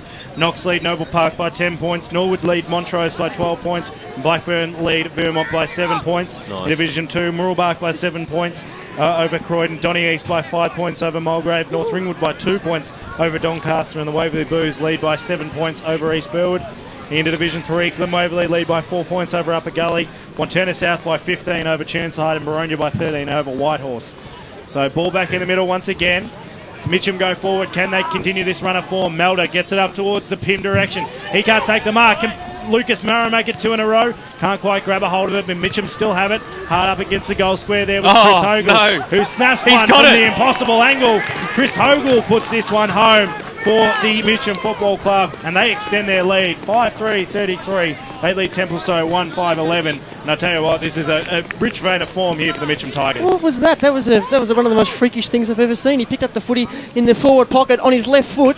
No one went near him, almost Scott Pendlebury style. Just ran through about 3 Templestowe players and popped it through from the impossible angle. 3 quick goals for the Mitchum Footy Club, and we've been learning a lot about the Tigers here, fellas. I didn't think they'd be able to really turn it on and when the rain came down, but they've been pretty good since then. What they're doing very well is they're getting the long kick out of the centre, and it's going straight down there to the goal square. He loves his direct football, as does Ray Baird. As once again, Whitnish, he's dominating this game, bombs the ball inside forward 50 at the back of the pack. Pym, can he make it 5 in a row? Bouncing football up towards the top of the goal square. As you can see, that rain just tumbling down out here at Templestowe Reserve. It trickles over the boundary line and out of bounds for a boundary throw in with a little bit of argy-bargy going on in the background. We're talking about Whitnish getting the ball out of the centre, but it's Nick Higginson who's getting the ball every knockout down to him. Yep. He's absolutely dominating those centre clearances. So the umpire eventually brings the ball back into play as the knock by Harris and towards the Whitnish direction. He wrapped his player up in Lapari in a handy tackle to keep the ball inside their forward zone, and we'll have a bounce about 30 metres out from goal. You can hear that rain coming through the effects mic. The umpire throws it up once again. Mariani at the ball. The ball for Templestowe. Had to break 1 or 2 tackles. Eventually got the handball away. Trying to gain the ball back now. He does. Gets a little kick onwards towards the wing position. Grass has come a long way out from goal. He's not going to be able to see that ball over, and it goes out for a boundary throw. And it's across to Grant Campbell thanks to Choose Tab. Kicks this quarter 37-21 in favour of Mitchum, and on a day like this, that's going to be a pretty important stat. Around the ground scores, Ferntree Gully Eagles lead Coldstream by 9 points, Forest Hill by 15 over Kilsyth, 4 points up Park Orchards over Surrey Park, an 11-point lead to Sylvan over the Eastern Lions as Mitchum try to go forward once again. Bit of a congested situation. I think this is the way the game's going to be played for the rest of the afternoon, Seymour. It certainly looks like it. As soon as the rain comes down, it starts to become closed off and a real scrappy, ugly sort of affair. Adam Prestigiacomo has probably been one of Templestowe's best players. Played in the ruck, but Ray, you're right. He's given away some serious height to Higgins, and Templestowe really not getting first use of the footy in the middle. Templestowe get the run off the back of the pack. Nice work there from Seppi. Gets it up to the pig. A long way from home. Simon Grasser. They go inside forward 50. Great mark taken running back with the fly to the ball. And Mitchum a chance to regroup off half back through Miller. Miller switches play into a one-on-one dangerous position. Had to work for it there, Bell, just to try and maintain possession. Templestowe now a chance to regroup. Good work, Lodge putting his body in to try and get him away. A chance for Bain, gets around one or two. Now snaps it on the boot from 45 to the top of the goal square. Pig's got two to beat, can't do it, Simon Grasser. Ball goes over the boundary line and out of bounds. Interesting matchup in the Templestowe forward line. Ryan Bain, of course, we know he's a very classy customer. He's on the young man Jackson Glossop, who's a pretty good up-and-coming young defender, but Templestowe will be pretty keen to really get that one out happening and really find Ryan Bain. But at the moment, they've really just got to work on getting it inside 50, really. So ball to be thrown in deep in the Templestowe forward line. A chance now for Wadsworth. Can't quite get the boot on the ball in the boot. And now gets held up and a free kick going the way of the Mitchum Tigers as they trail out of defence. Up towards centre centre wing. A chance to regroup through Irwin. Irwin, short chip kick. To about 60 out, finds its target. Good work from Templestowe, just trying to concede a bit of ground to go forward. Now they do so. Inside forward 50. Prestigiacomo had a couple to beat, couldn't quite do so. Mitchum clear out once again. So a bit of aerial ping pong once again as Templestowe mark. 70 from home. Stevens, seen a lot of him so far. Manages to find his captain in Ryan Bain. Now Bain, 60 from home. We've got 19 minutes, second term. Short chip kick finds its target in Mariani of the Anthony variety. Probably too far out to score, although he's got a fair roost on that massive quad of his. Not a lot of space in the Templestowe forward line. Almost every player on the ground inside the forward line looks for Anthony Mariani, can't find him. Prestigiacomo leads in the race to the footy, gets it off to Matty Mariani. Now the snapshot comes on goal. Great work from the Mitchum defence. They're just clearing everything at the moment. Now they finally clear away through Miller. A chance to regroup. It looks like Purcell a long way from home. That Mitchum defence is under extreme pressure, but they're handling it very well. Got Bolterweight on this commentary side, decides to go wide. And now a chance on centre wing. A free kick could be paid. It's going to go the way of Stephen Pym, and Mitchum a chance to clear out from centre wing. Mitchum are going to surge forward too. Everybody completely stopped too. One bounce, two bounce. This is Pignotaro. He comes in. He lines him up. He could put it through, but he pushed it to the left-hand side. That could have been a damaging goal late in this second quarter on the Bendigo Bank scoreboard. It is Mitchum 5 goals for 4. Well, that doesn't make sense. It should be 34, and the Templestowe 1 and 5 11. No, it's that's what happened when there's 13-year-olds in the scoreboard. I thought it said 24, and my apologies as Templestowe to bring the ball back in once again. Pignotaro should have done better with that opportunity. Yes, he'll be certainly ruining that one, Raymond, as the umpires pulled out a free kick to Mitchum, I think, about 10 metres out from goal from a bit of shepherding off the play. It was too high. The shepherd was too high. It was over the shoulder. Unbelievable stuff here. It'll be Lucas Marrow, who's already kicked 1 goal in this second term, to be the recipient of this free kick. So certainly not what the doctor ordered for Templestowe. Rick Irwin will be absolutely filthy at that one, as Marrow eventually, in fact, it will go to Marrow. Around the mill, Pignotaro. So confusing us all out here at Templestowe. But Pignotaro gets a reprieve, doesn't he? He comes in from point blank range and he absolutely slams it straight onto Porter Street. Yep. Goal on the board to the Mitchum Football Club. That is their 6th of the afternoon on the Bendigo Bank scoreboard. They move to 6 goals for 40. It's a very handy lead now, Ray Baird. Templestowe 1-5-11. Oh, yeah, look, the Tigers have certainly broken the game open with 5 goals to 0 in this quarter, and they're doing it very well. Their backline is under extreme pressure when the ball goes up there, but they're double-teaming the key forwards for Templestowe, and they're running the ball out of there, and they're kicking the ball long. They're getting much more meterage out of the ball when they kick it than what Templestowe are. Half time out at Waverley Blues, 5-6-36. They lead East Burwood 4-1-25 in Division 2. In Division 1, it's a 14-point lead to Blackburn. The 37 plays 23. Few interesting results coming out from around EFL grounds. Currently, it's a nice, handy lead on the Bendigo Bank scoreboard to the Mitchum Tigers. Ball back in the middle. 22 minutes gone, second term here on AFL Game Day. Thanks for listening or watching, streaming online on www.efl.org.au. Mariani over to Anthony Variety, tried to take it away on that occasion, couldn't do so. Secondary ball up as the rain is absolutely teeming down here. Would not want to be an Akira urgent care boundary rider this afternoon. No way. As Mitchum, as Templestowe try and great take him forward tackle. once again. Fantastic tackle. Just doing the work in and under at the moment, Mitchum. Ray. Yeah, they are. Look, you can't doubt either side's endeavour. Boltraway gets it off to McEwen, who gives his handball off to Bell, who streams into the forward 50. Nice kick up towards the Pignotaro direction. Was all by himself, then the defence came, but a free kick's been paid. And it looks like it's going to go the way of Pignotaro. Oh, so I tell you what. He can kick the second within a space of a minute, and this will put the nail in the coffin for the first half for the Templestowe Football Club.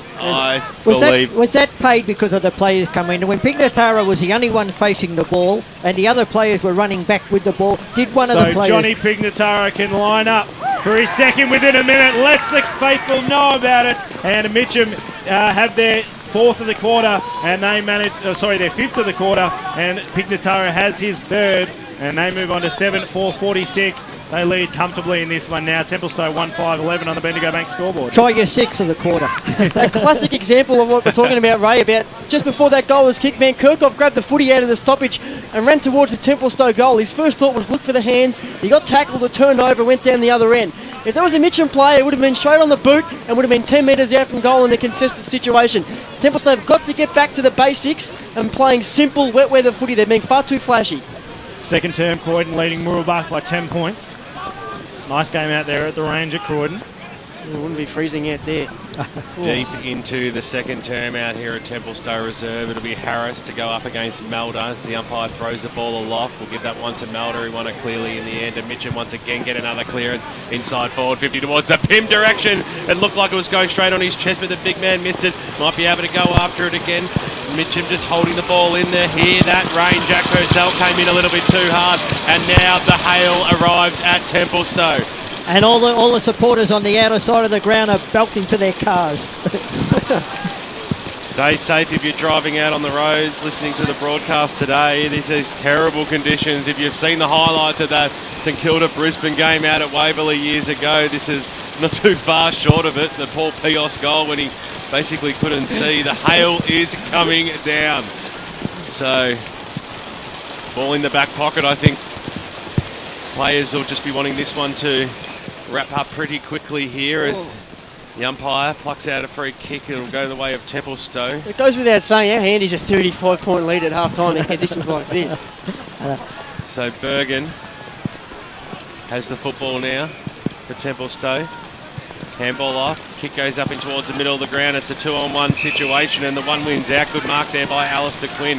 He needs to get the ball moving quickly. Kicks it in towards the Grasser direction. Prestigia Como was there at the back of the pack at the fall of the ball. Mitchum do have the numbers and Lodge was sitting on top of the pill, but he kept it in nicely and will have a bounce about 40 metres out from the Templestowe goal line. They are screaming for a goal. It is the 6 goals, the margin 37 points. In fact, as Quinn got the knockdown, Bain tried to play for a free kick. The umpire said it was fair. Petrarca was in there for Mitchum. Ball scoots out in towards the middle of the ground as the siren sounds to end what was a very wet end to a second quarter, but a fabulous second quarter nonetheless to the Mitchum Football Club, who managed to pile on 6 goals in that term. As we heard from Paul Mercedes during the first term, the team struggled to kick goals down to that end. Well, Mitchum certainly answered the challenge to that one, kicking 6 and half of those in the rain. At half-time out here at Templestowe Reserve, it is the home side trailing quite significantly. Mitchum 7-4-46,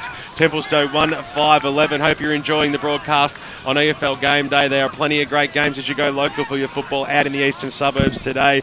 So when we come back from this break, Will Taylor and Dyson Baker will take you through all of those important results.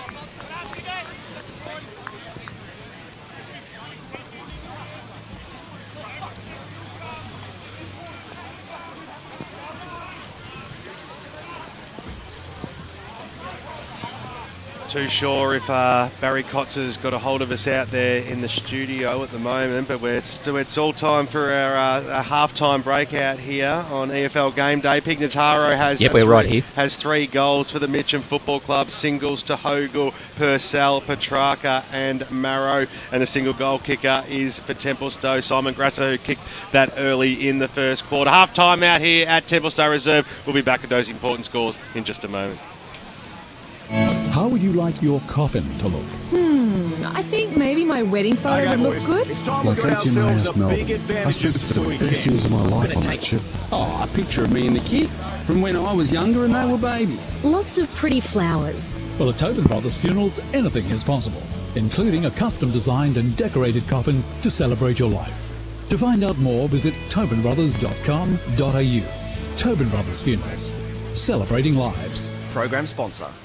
Radio Eastern 98.1. Barry God's back here in the studio. Yes, we're here. It's 18 after 3. And good thing if you're indoors today listening to the broadcast match of our game, Templestowe and Mitcham, as you would have heard through our FX microphone. Hail out there at the Templestowe ground. And we'll be back very shortly. But let's check some AFL scores now. And the game at the MCG this afternoon is between Hawthorn and St Kilda, and I can tell you from the bounce of the first ball in the first quarter, it's all been one-way traffic. At half-time was Hawthorn 11-7-73, and they were leading St Kilda 2-3-15. They didn't kick any score in the second quarter from the first quarter. So a big lead to Hawthorn, 12-7-79, leading St Kilda 3-3-21 at half-time. Now, they've continued on. It's currently the 5-minute mark of the third quarter. And Hawthorn are 12-7-79 to St Kilda 3-3-21, 5 minutes into the third quarter. Now, the other game is up there in Sydney at the Sydney Showground this afternoon between Port Adelaide and GWS. And it's almost half-time, and it's Port Adelaide 10-6-66, leading GWS 5-4-34. So a big lead to GWS there. I should say Port Adelaide there coming up to half-time. And also major goal kickers for Port Adelaide. Well, I can tell you that Montfries has kicked a few goals. He's got 2 as major goal kickers for Port Adelaide. And stick around, we'll be back with more of EFL Game Day with the Pie Shed halftime show right here at Radio Eastern 98.1. Okay, boys, it's time we got ourselves a big advantage this weekend. I'm not going to tank, Coach. No, who said anything about tanking? It's what you'll save in the tank. I want you all to go out and get a breeze tag. Use Eastlink. You'll be at the ground faster and... EFL.org.au is a must visit for the die-hard Eastern Football League fan. In our news section, check out the latest news, feature articles and video programs, including the Friday preview. Have your say in the EFL poll, tip against your mates in the Vibromania tipping competition, and voice your opinion on the mighty EFL forum. Best of all, you can listen back to any EFL radio program at any time. To go live and local for your footy, head to efl.org.au.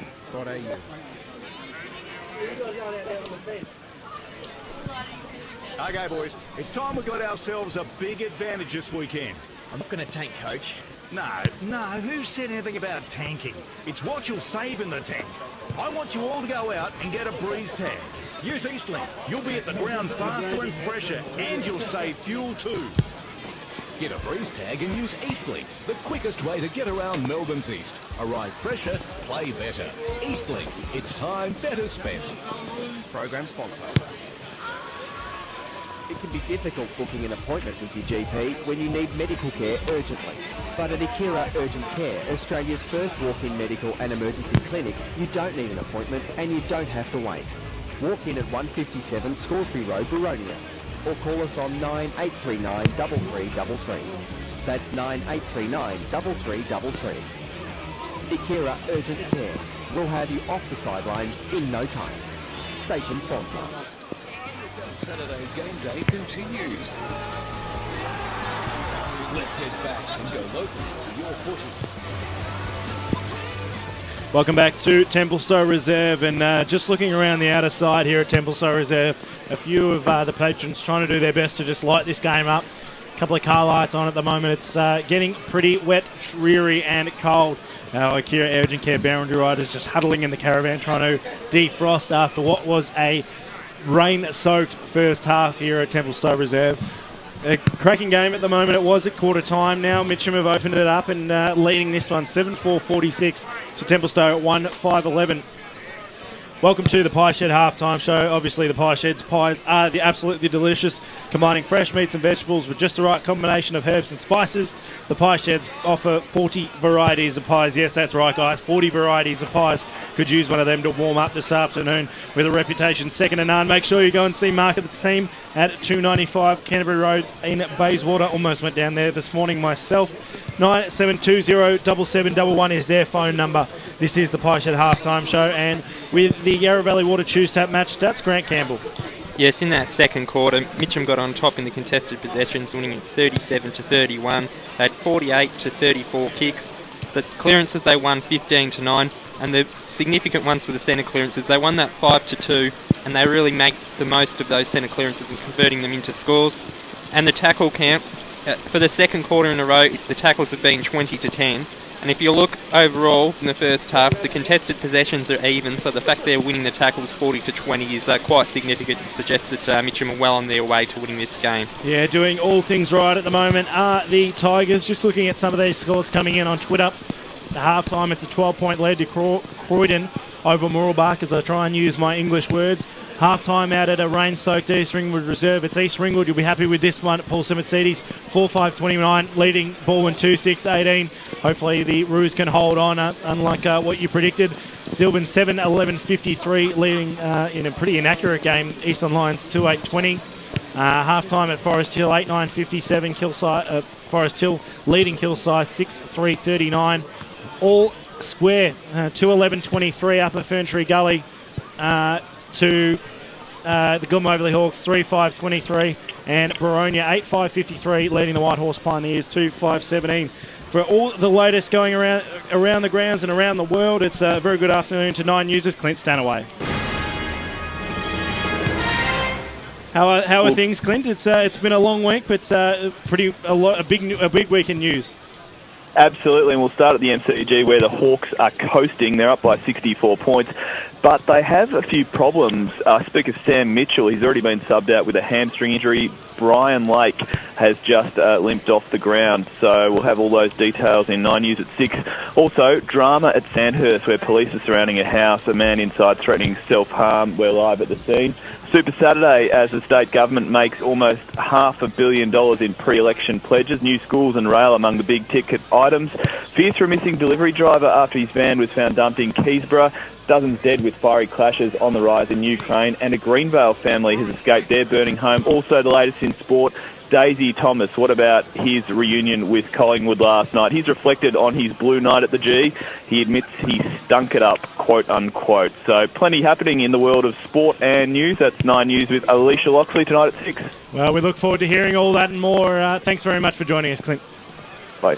Thanks very much, Clint Stanaway from 9 News. As comprehensive as always, Ben Warren-Smith. Always good to hear Clint at a halftime broadcast on every Saturday afternoon. I saw when he mentioned that Sam Mitchell might have gone down with a hamstring. I saw the shake of the head from Grant Subi Campbell, so I have a hint that he might have him in his Supercoach team. So we see the nod of approval there. Just looking at a couple of other scores going on around the grounds. Park Orchards opened it up in that second term, 12-74, leading Surrey Park 4-4-28. Game over. It's looking ominous for Peter Baird as his job as assistant coach at the Surrey Park Football Club. Half-time at Doncaster East. Donny East 5-3, leading Mulgrave 3 Lions. The Lions of the Doncaster East variety kicked 2 through Adam Booth. Of the Mulgrave variety, while Donny grabbed 1 with a minute left to just open up that lead late in the quarter. And Norwood rampaging over Montrose, 11-4-70, leading Montrose 7-3-45. And we're just about to hear from him in a moment. Aaron Kirkby-Roddy out at Vermont and Blackburn. Blackburn leading 39-23. We're just waiting on a correct score from that one. A few interesting results going on around the grounds, Benny. Yeah, it's a day where we might see a couple of upsets as well, Dyson, because when you get weather like this on a Saturday afternoon, you just never know what could happen. So games will be locked down and possessions will be hard to come by. It'll be slippery, wet weather football, especially in this second half. So expect to see some interesting results come across over the next few quarters. An interesting result that we just spoke about, and a man who'll be able to tell us a little bit more about it out at Vermont Recreation Reserve is the Blackburn Football Club. Pretty much looking from what you've said so far, having it their own way, just wasting opportunities at the moment, Aaron. Blackburn looking good at the moment. Yeah, they certainly are. Blackburn started off terrifically well. They banged through the first couple of goals, I reckon, in the first couple of minutes, straight out of the middle, and they're just playing weather football a little bit better than Vermont at this point in time. Is there much conjecture between the two midfields? Obviously, that was where the battle was going to be. Is either side getting on top at the moment?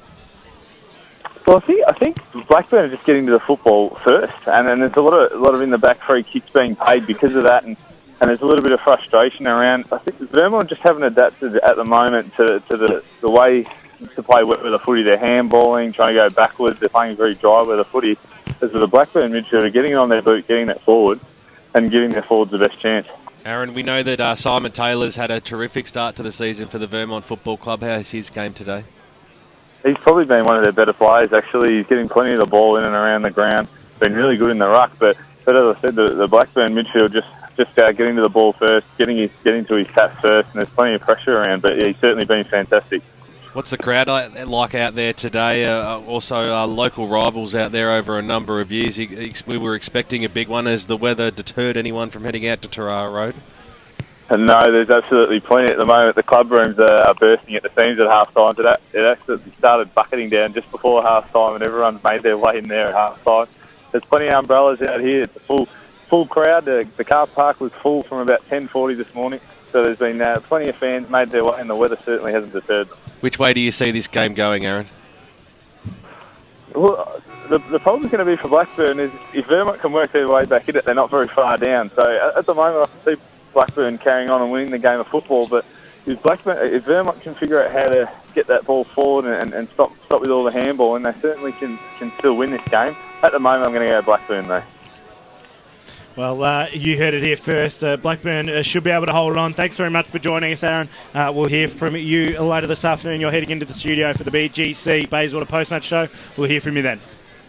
Thanks, mate. Appreciate it. Thanks very much to Aaron Kirkby Radio out at the Vermont-Blackburn game, and a little bit of an interesting contest as we expected out there at Tarara Road. Yeah, it's always a great game between these two sides. Both sides started off the season relatively well, and was expected to be a big clash. I wouldn't write Vermont off at home just yet, though, because there's still a half of football to play, and Aaron didn't really seem... he was selling the Blackburn story, but he certainly didn't convince me, so I think the Eagles have got a little bit of fight in them left, but I think that it should be a good game, and although that you might not be at the football yet, there's still plenty of time to get out there. You'll now get in for free too. It's after half time, so go and watch some great games as you go local for your football as we have our second and final breakout here at half time. The teams are running back onto the ground, so the second half action is only moments away. Okay, boys, it's time we got ourselves a big advantage this weekend. I'm not going to tank, Coach. No, who said anything about tanking? It's what you'll save in the tank. I want you all to go out and get a breeze tag. Use Eastlink. You'll be at the ground faster and fresher, and you'll save fuel too. Get a breeze tag and use Eastlink, the quickest way to get around Melbourne's east. Arrive fresher, play better. Eastlink, it's time better spent. Program sponsor. It can be difficult booking an appointment with your GP when you need medical care urgently. But at Akira Urgent Care, Australia's first walk-in medical and emergency clinic, you don't need an appointment and you don't have to wait. Walk in at 157 Scoresby Road, Buronia, or call us on 9839 3333. That's 9839 3333. Akira Urgent Care. We'll have... It can be difficult booking an appointment with your GP when you need medical care urgently. But at Akira Urgent Care, Australia's first walk-in medical and emergency clinic, you don't need an appointment and you don't have to wait. Walk in at 157 Scoresby Road, Buronia, or call us on 9839 3333. That's 9839 3333. Akira Urgent Care. We'll have you off the sidelines in no time. Station sponsor. Radio Eastern 98.1, a quick score check at the MCG. It's the 70-minute mark of the third quarter. Hawthorn 16-9-105, leading St Kilda 3-3-21. Major goal kickers for Hawthorn, Roughhead 4, Showmakers 4, Bruce 2. And for St Kilda, Billings, Montagna and Stanley is 1. And the game up in Sydney was between GWS and Port Adelaide. And currently it's the end of the second quarter, so it's half-time. Port Adelaide 10-6-66, leading GWS 5, 434. Major goal kickers for Port Adelaide, Bryansbury 3, Pollack 2 and Schultz 2. And for GWS, Palmer has 2, Cameron 1 and Hoskin Elliott 1. And we'll be back with EFL Game Day in just a moment. What vehicle would you choose for your funeral? An old 1950s classic, just like me. I'd love to arrive on the back of a Harley. Oh, there's only one choice for me, a Mercedes-Benz. At Tobin Brothers Funerals, we know you love vehicles, so we've assembled a wide choice for you and your family. So if you'd like a 1958 Dodge Hearse, our Fatboy Harley-Davidson Hearse, or our unique family funeral coach, just choose one in a fixed-price funeral plan. Find out more at tobinbrothers.com.au. Tobin Brothers Funerals, celebrating lives. Program sponsor. For the best EFL rap on radio, don't miss Akira EFL Sunday from 10 till 12 every Sunday morning on 98.1 Radio Eastern. Ben Warren Smith and the team bring you all the final scores, goal kickers, best players and ladders following a big round of EFL footy. The gang also talk to winning coaches, players and special guests to bring you the final scores from all seniors, reserves and under-19s matches. Akira EFL Sunday, going live and local for your footy from 10 every Sunday on 98.1 Radio Eastern. The warm-up continues right here. EFL Saturday. Welcome back out to Templestowe Reserve here in Templestowe for EFL Game Day. Second half action coming to you. It's Mitchum 7-4-46 leading Templestowe 1-5-11. All set for a start here in the second half. Ray, what do Templestowe need to do to get back into this one? Well, I think they've got to start playing football to the conditions to suit. They've got to play some wet weather football. Just get back to the basics. Ball up, pretty much a 0-0 draw as it has been most of the day. Mitchum get the first push forward there through Petrarca. They try to go up, so looking for Marrow. Can't quite find him on this occasion. Ball's held up. It'll be a free kick going the way of the Dockers. Against Pym there. And hasn't had a great day, Stephen Pym. Needs to find a bit of the ball in the second half. Darcy Irwin for the Dockers just holds up play. Short chip kick. Finds his target in Seppi, who plays on, gets it back to Irwin. Up centre wing. It's going to go very close to the boundary line. Too close, in fact. And out of bounds on the full. A free kick going the way of Mitchum. Short chip kick. Centre wing finds Josh Bell.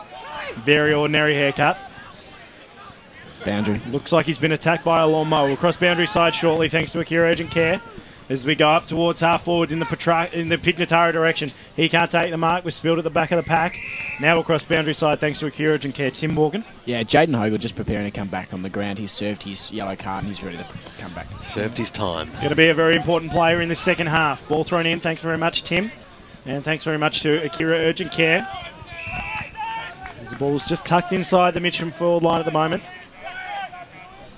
Trying to work it out as Grant Campbell just trying to push a few of these supporters out of the way just so he can get a good view of the game. Good punch across the back from Andrietta. Nice. And now a chance for Mitchum as they go forward, but it slips right across the left-hand side. Hits the post and through for one behind. 7-5-46 Mitchum. Templestowe 1-5-11 on the Bendigo Bank scoreboard.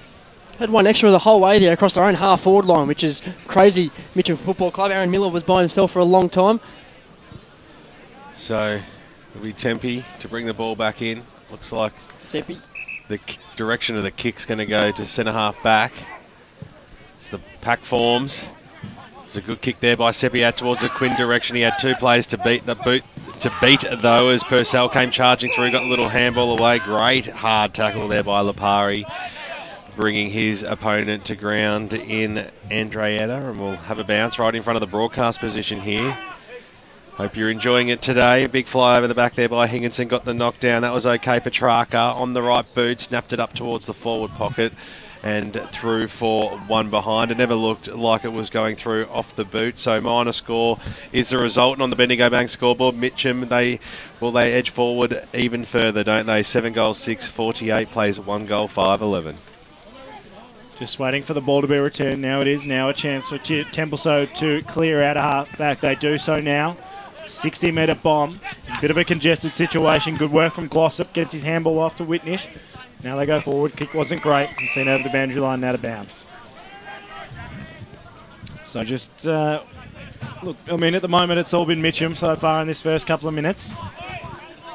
Templestowe really need to get the ascendancy back and fast before they let this one get out of hand. Just say Purcell in the ruck for the Mitchum Tigers. A bit of size. Pim. It's the first time he's been below his knees all day. Purcell gets the kick inside forward 50. Couldn't find his target. Chance to regroup. My man Wilson will be the first to meet this one. Picks it up and now kicks up towards centre wing. Looking for his option. He's got Wadsworth there leading in the race for it. Great work from Joshy Bell. Oh, very fast. Scott Homewood said pace was the key for Josh Bell. His kick let him down though on that occasion. Still a chance for Mitchum to regroup though. Kick wasn't flashed, as we're going to see for most of this second half. They just need to reassess and can't quite do so. Now a chance to regroup for Templestowe as they go forward. Good work from Mariani of the Anthony variety. Chance now for Ryan Bain under a lot of pressure. He was held up. Gives up the ball. Good work to pick up there was Lipari. He's held up. 60 from home. Mitchum just calling for holding the ball. Got to blow the whistle eventually, umpire. Does so. We'll cross boundary side thanks to Akira Urgent Care. Yeah, just as Tim and I were walking over at half-time, the ground's still nice and hard. It is really wet but not muddy or sloshy. Thanks very much, Georgina. Thanks to Akira Urgent Care. There's Templestowe try and clear out of the ruck contest. Can't quite do so. Wadsworth picks up. Gives it away now. A chance to regroup. Mitchum have got all the numbers in front of the ball. But there's a free kick being paid. Downfield. And downfield. It'll go the way of Mitchum. And it's going to go downfield, I think, from where a handball went out to the clearance. Yep. It was a free kick against. It was a free kick against Ryan Bain after the Mitchum guy took off with the ball. So Hogel gave to Petrarca. Now they're under a little bit of pressure out this side with Taylor. He got met by two Dockers. Right now, as it stands, Mitchum will be happy every single time there's a stoppage because they are dominating the clearances. Ryan Bain's just gone into the middle of the ground. He's a clearance specialist. Hopefully for Templestowe, for their sake, he can get something going their way. They need to find something pretty quickly. Great work from Robert Petrarca. Just ducked into a tackle beautifully. Won the free kick. He's been playing well. Just biggest quads in the competition. And well, Matty Mariani gave him a good run for his money. Hardly fitting into those shorts is Matty Mariani. Goes up towards full forward. Couldn't take the mark there was Andrietta. Templestowe chance to regroup now and clear off half-back. And now the Dockers get the chance as they run through the middle of the ground through Seppi on the left boot up towards the Grasser direction. He's a long way out from goal. He has to be cued in disposal, and he is. He finds Anthony Mariani coming across the half-forward line and taking it about 55 metres out from goal. Distance will trouble him from this stage. You would expect. He's screaming for teammates to make the lead. The short passes on towards Grasser again. He was able to scoop it up. He went back to go on the right boot. He got away with it just in time. Mitchum able to mop up. Kick was very skew-if off the boot, but it might end favourably for him here. The Tigers as they make their way up towards the wing position. Now the kick goes inside forward 50. Who's going to be the one to go after this? And good mark taken by Pignotaro. He just waited underneath the ball perfectly, used his body magnificently at the right time and takes the mark as he shoots for his fourth goal. He's kicked 3, and he probably wouldn't have had many more than maybe 5 or 6 kicks full stop, but he's the most influential player on the ground at the moment. He busted the game open in the second quarter and is looking to put through a pretty important goal, first one of the third quarter here. Well, you can see it on the screen. We're right behind him as he shoots on goalwood and pushes it to the right-hand side. So minor score is the result. That is their 7th, 7-7-49 Mitchum. Templestowe 1-5-11 on the Bendigo Bank scoreboard. This man's putting his hand up for the Trojan workhorse. Darcy Irwin's been fantastic so far, Seymour. Yeah, he certainly has. He's doing all the little things that you don't really notice. Won't have a massive one on the stat sheet at the moment, but he really is doing the 1%ers. Kicks to himself, plays on, clears about 70 metres with the kick up towards trying to find a target. Couldn't quite do so in Quinn on that occasion. Good tackle. Mitchum a chance to regroup once again, held up. And there'll be a free kick going the way of Mitchum. Really? And that's an interesting one. Lee Warren strange. Plays on up to inside forward 50, looking for Marrow. Was probably outside, but managed just to get it off the bottom of the pack. Lucas Marrow, can he send this one home? It's crossed to the right-hand side and through for one behind. So another point on the board for the Templestowe Mitchum Football Club. 7-8-50, Templestowe 1-5-11. Choose stat match stats, Grant Campbell. Hit out 7-0 in favour of Mitchum. Clearances 5-1 in favour of Mitchum, and inside 50 6-1 in their favour. Irwin goes short to Jackson, who eventually takes off, put himself under a little bit of pressure, got the handball back to Irwin, who switched it into the middle of the ground. That was a good kick too, because Prestigiacomo's taken it. He goes straight down the middle of the ground up towards the Grasser direction. The kick was absolute shank. Mitchum have the numbers out wide. This is Andrietta, takes the mark. No one's on the mark, so he can take off, kick up towards the half-forward line. It was a a beautiful looking kick too, and coming out and taking a strong mark was Jack Purcell, who's presented well all day. Now he kicks it to the hot spot. Big fly over the back there by Marrow. Couldn't quite pull the ball to ground. Pim was lurking in the distance. Mike received the handball now. The big fella snap around the body. Which way's this ball going to go? Has it got the legs? Going to the top of the goal square once again using his body. Johnny Pignotaro magnificently on the goal line. He might be called off here. The umpire said no. Go back over your marker, Johnny, and have a proper shot on goal. He'll be on a very acute angle. He is, as he swings around now on the left boot. He's a clever footballer, isn't he? He slams through his 4th goal of the afternoon. He's the only major goal kicker on the park at this stage, and Mitchum just go on and on with this match, Ray Baird. Yeah, look, Johnny Pignotaro, he's such a strong man. He just holds his ground and just forces his opponent out of the contest, and he's been rewarded with 4 goals. I said before the game, Seymour, that whoever lost this game, it wasn't really much of a negative, but Templestowe need to show something fast. Yeah, look, it's more the way that things are happening at the moment. Templestowe aren't really getting near Mitchum. Look, I feel that Templestowe, though, they haven't changed their style of play in this quarter. I thought that at halftime they had to do something, but they've come out with the same sort of stuff. Ball up in the middle once again, and another free kick paid out of the middle. And it'll go the way of Vankertroff. Yeah, look, Templestowe, they should have learned from Mitchum's lesson in that second quarter. You've got to kick the ball long, but they've been short passing, crisscrossing the ground with short passes, and it's not going to win them the game. So a chance now for Templestowe to just put something on the board. There's Jamie Vankertroff, who'll, I think the man on the mark stands about 50 out. Had a shot from here earlier on in the day, couldn't quite hit that one. Decides to go long out to a wide target in Wilson, finds him. My man Jesse Wilson, 50 out of side. You got a man crush. Short chip kick, couldn't quite find its target. Ball very close to the boundary line. It's seen over the boundary line, out of bounds. We'll cross boundary side. Thanks to Akira Urgent Care, Tim Morgan. Yeah, we're very, very happy down here. The sun is starting to peer it out. We've put the umbrella away. Not going to go too early because we're just hoping it stays up to 3/4 time. As me and Georgina looked at each other and went, we don't want to go to separate huddles with only one umbrella. But at the moment it's going all right down here. The rain seems to have cleared. Under one umbrella having a cuddle. It's risky going the early crow, particularly when you've got to be stuck out there for the rest of the afternoon, Tim. But we'll check back with you later on the afternoon as both sides trying to work something now. Templestowe have a chance, but it's held up, out of side. Had a real chance before with Van Kerkhoff, who was 50 out straight in front. No, it was too far out for him to score. Decided to kick it wide, the same distance out to Jesse Wilson. I thought it was a pretty redundant kick. But BWS, even if he is too far out, you put the ball in the goal square and put pressure on the defenders. You don't go out to the half-forward flank. The kick wasn't the way it kicked the way that he wanted it to. He wanted Wilson to be able to run onto it and be able to kick from 35. Yeah. So it just didn't pay off. I don't agree with you for once in my life. But you can't even see that far out. It's all right. Things getting a little bit heated in the EFL Gameday commentary box here at Templestowe Reserve, where it is Templestowe leading 8-8-56. Mitchum leading 8-8-56. Templestowe at 1-5-11 on the Bendigo Bank scoreboard. While we've got a bit of a lull in play, some of the Tuesday match stats. Grant Campbell. Mitchum lead the inside 50s 7-2, and they lead the contested possessions 18-10. Yeah, well, all the stats are showing one-way traffic for the Tigers at the moment. Still trying to work something. Good work there from Matty Bain in and under. Couldn't quite make the most of it though. Ball's held up.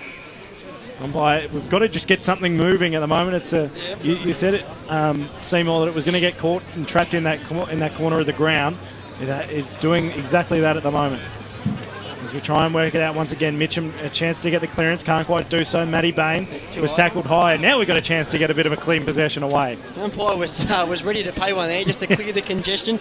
So hovering like a vulture a couple of times, but something finally came. So Matthew Bain, vice captain of the Templestowe Football Club, man on the mark, stands 45. He's too far out. Pretty much a 45-degree angle. He's not going to listen to that, is Matty Bain.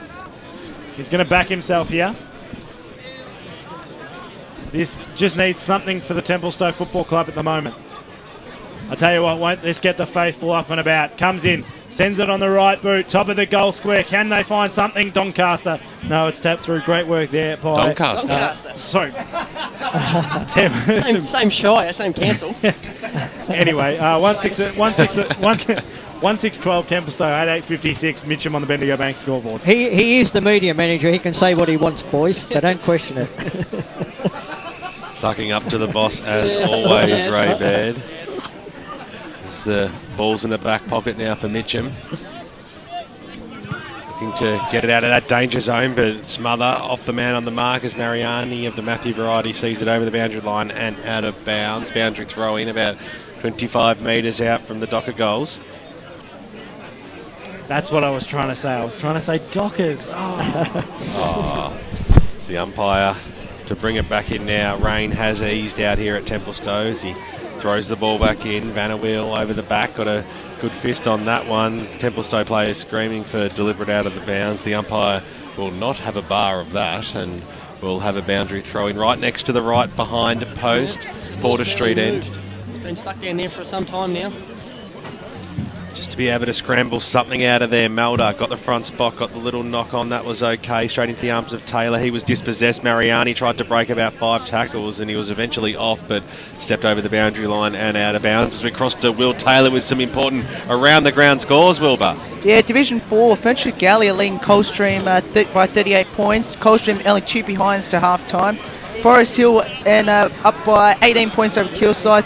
Park Orchards by 46 over Surrey Park and Sylvan by 33 over Eastern Lions. Behind on the board to Templestowe, they have rushed one. They are 1-7-13, trailing 8-8-56 as the handball by Andreetta went straight into the arms of Bain, who kicked it to the top of the goal square again. Anthony Mariani giving away a free kick at the last line of defence. I don't know if you're being sarcastic or serious there, Dyson Baker, as the kick goes fell straight into his back out towards the Miller direction in the long sleeves.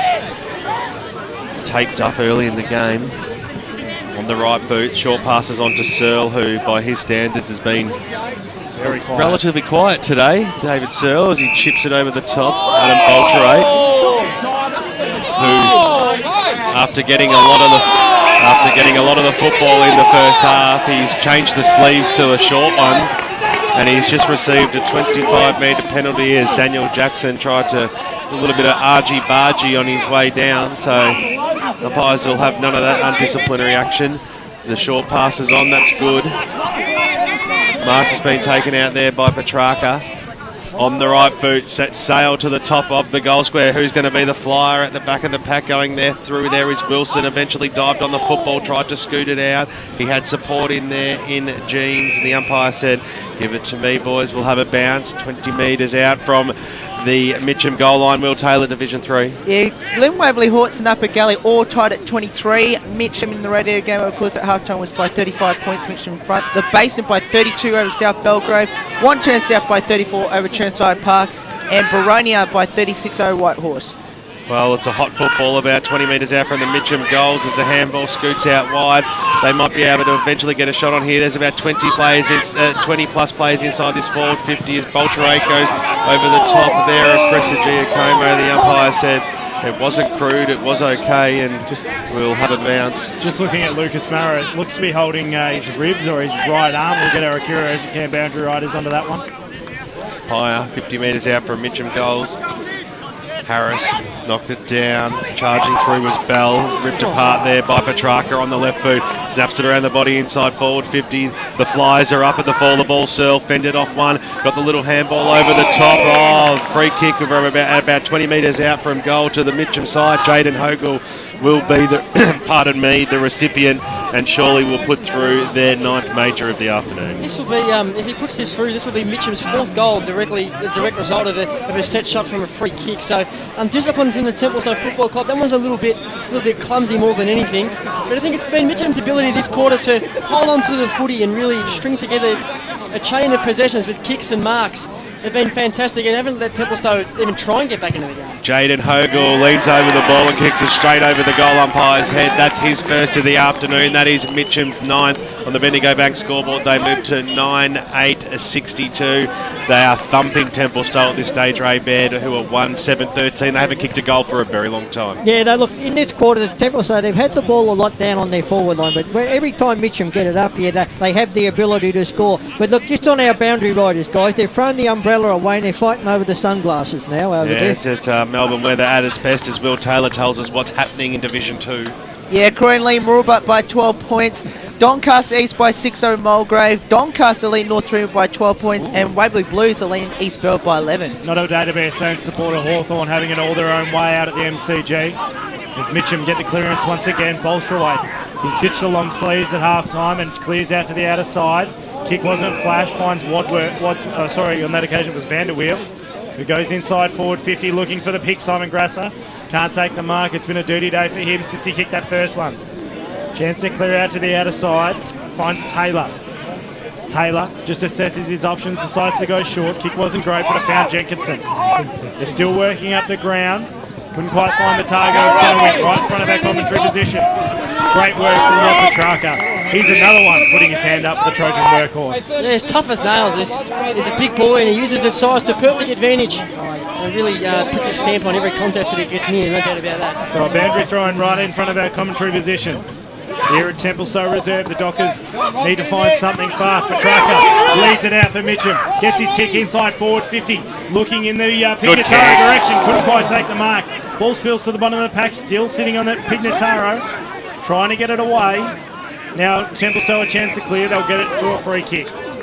Division 1 scores, Will Taylor. Yeah, well, East Ringwood lead Bourne by 11 points.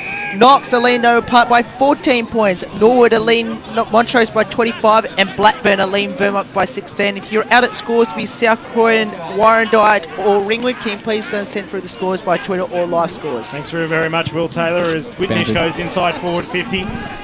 Up towards half forward, but a nice mark taken out in front by Stevens. As across boundary side, thanks to Akira Urgent Care. Yeah, you guys just wanted an update on Lucas Marrow. He came to the bench and the trainer was just filling out his ribs, so he's about to go back on the ground now. Good to see as they need another. He's looked pretty lively down forward. They try to go forward, kick wasn't flash, and now a chance to regroup. Good work getting the kick away, Lipari into the centre of the ground, but it can't quite find its target. Bolterate's got a paddock to work with once he picks this one up on centre wing. As he tries to go forward with tick into timeline in this third term. Gets his handball away to Bell.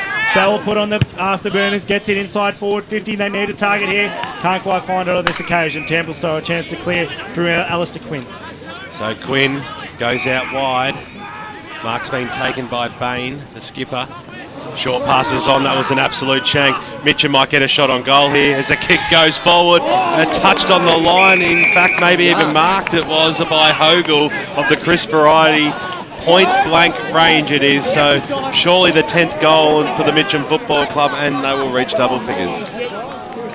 So 1 goal only to Templestowe. It was very early in the game. Mitchum have had all the answers all afternoon. Hogle wants to get amongst it. Hogle does. He's kicked 2 for the afternoon and he's kicked the 10th for the Mitchum Football Club. This game is done and dusted. The fat lady has already sung Paul Semasides. I think she's just getting out of the car, BWS. Yes, she's just warming up the vocals. That might take a while. I don't think exactly. I don't think she's going to belt one out just quite yet. Just want to ask you the question, Raymond. 10 goals to Mitchum. I actually think the Templestowe backline has held up quite well, and most of the damage has come from the way the ease in which the footy has actually entered the Mitchum forward 50, which has to fall back on the midfielders. You're dead right, Paul. Look, the Templestowe midfielders, their work effort today has not been satisfactory. They've got to lift across the midfield. Once again, ball back in the middle of the ground. Bit of a 0-0 contest. It's been great in the ruck so far. Unfortunately, that's where after that Templestowe have been let down. As they try and go forward once again. Templestowe, good work from Jackson Irwin off the back of the pack. Finds his target in Lipari. He's been good, Lipari. He has been fantastic. Sets it across, looking for Stevens. Finds him now on the outer side of the ground. Now this is where they fall down, boys, from here. Short chip kick. Finds Ryan Bain, the skipper of the Templestowe Dockers. Again, another chip. Wasn't great. It manages to find its target though in Wadsworth as they stream forward on that occasion. It was Vankachov who looks to go inside forward 50, looking in the Pig Simon Grasser direction, and a great mark taken on a quiet day. And Simon Grasser can go back and put his second on the board. Have a look at the build-up there, Ray. You said to Templestowe, that's where they fall down, and that is exactly right. Alex Wadsworth was good enough to get on the end of it there and send it forward. He's been playing the role of centre-half forward today, and that's the first time he's really had an impact. Yeah, look, Simon Grasser, the only goal kicker for Templestowe so far, comes in, puts his second on the board, makes no mistake with that one, and moves the Dockers along to 2-7-19. They trail Mitchum 10-8-68 on the Bendigo Bank scoreboard. Look, I agree with you, Paul. Alex Wadsworth, he's played at a higher division. He should be putting a bit more effort and putting a bit more of his mark on the game. Yep. You're dead right. He's a big unit. He can take a mark. He can kick the ball long. That was one of his traits when he was at Mirrabah. Kicking the ball long. But today we just haven't seen that. It's almost a case for Rick Irwin to think about moving the big fella Alistair Quinn out of the ruck, put Prestige Como back in there, who's physical and I think is good enough at this stage, and really get Quinn to take some marks almost up on the wing and centre half forward, almost Nick Riewoldt style, and that's probably the only thing at the moment that I can see really getting Templestowe back into this game. So just waiting for the ball to be returned once again.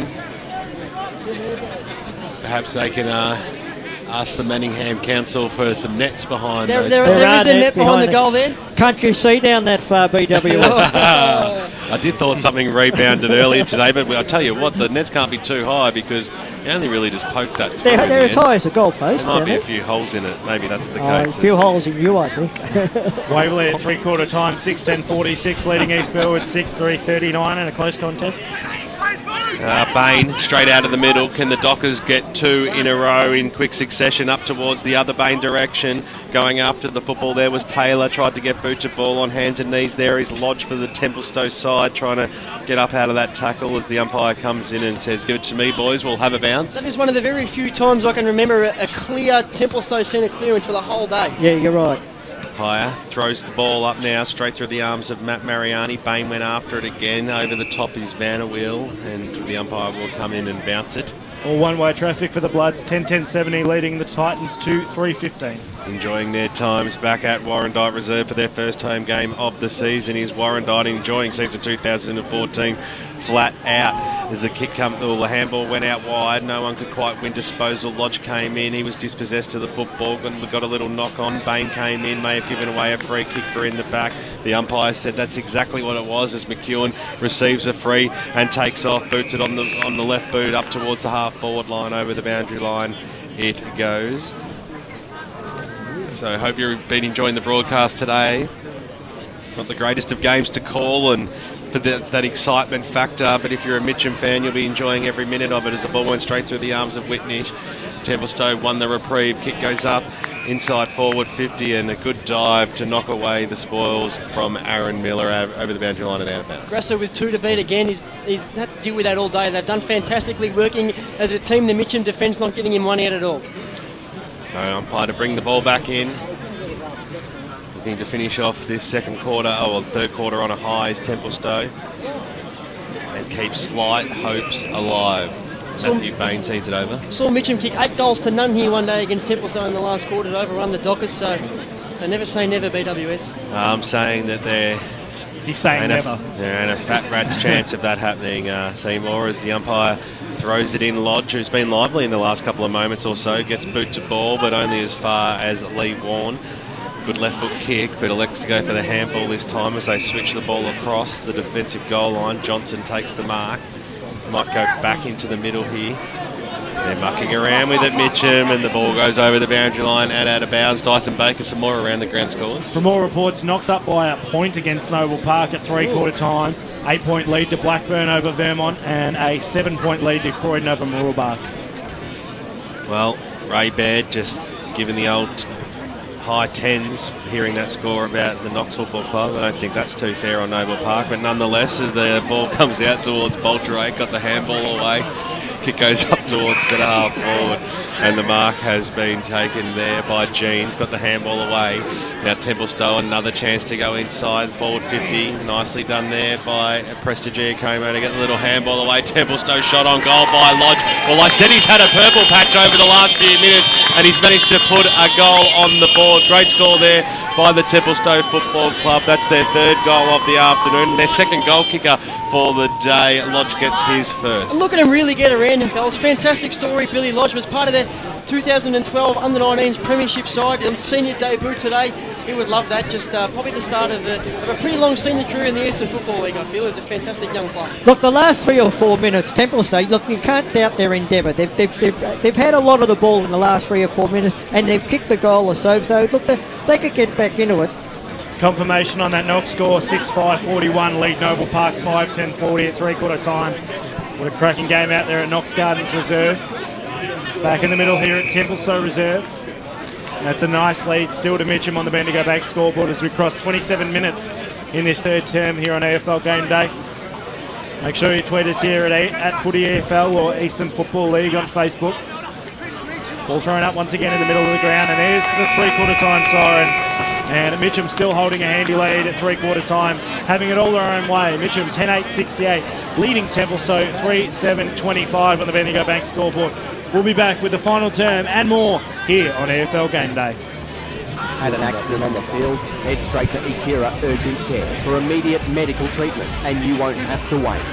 For a maximum of $75, we'll treat your broken bones, sprains, strains, cuts, or any other game day injury.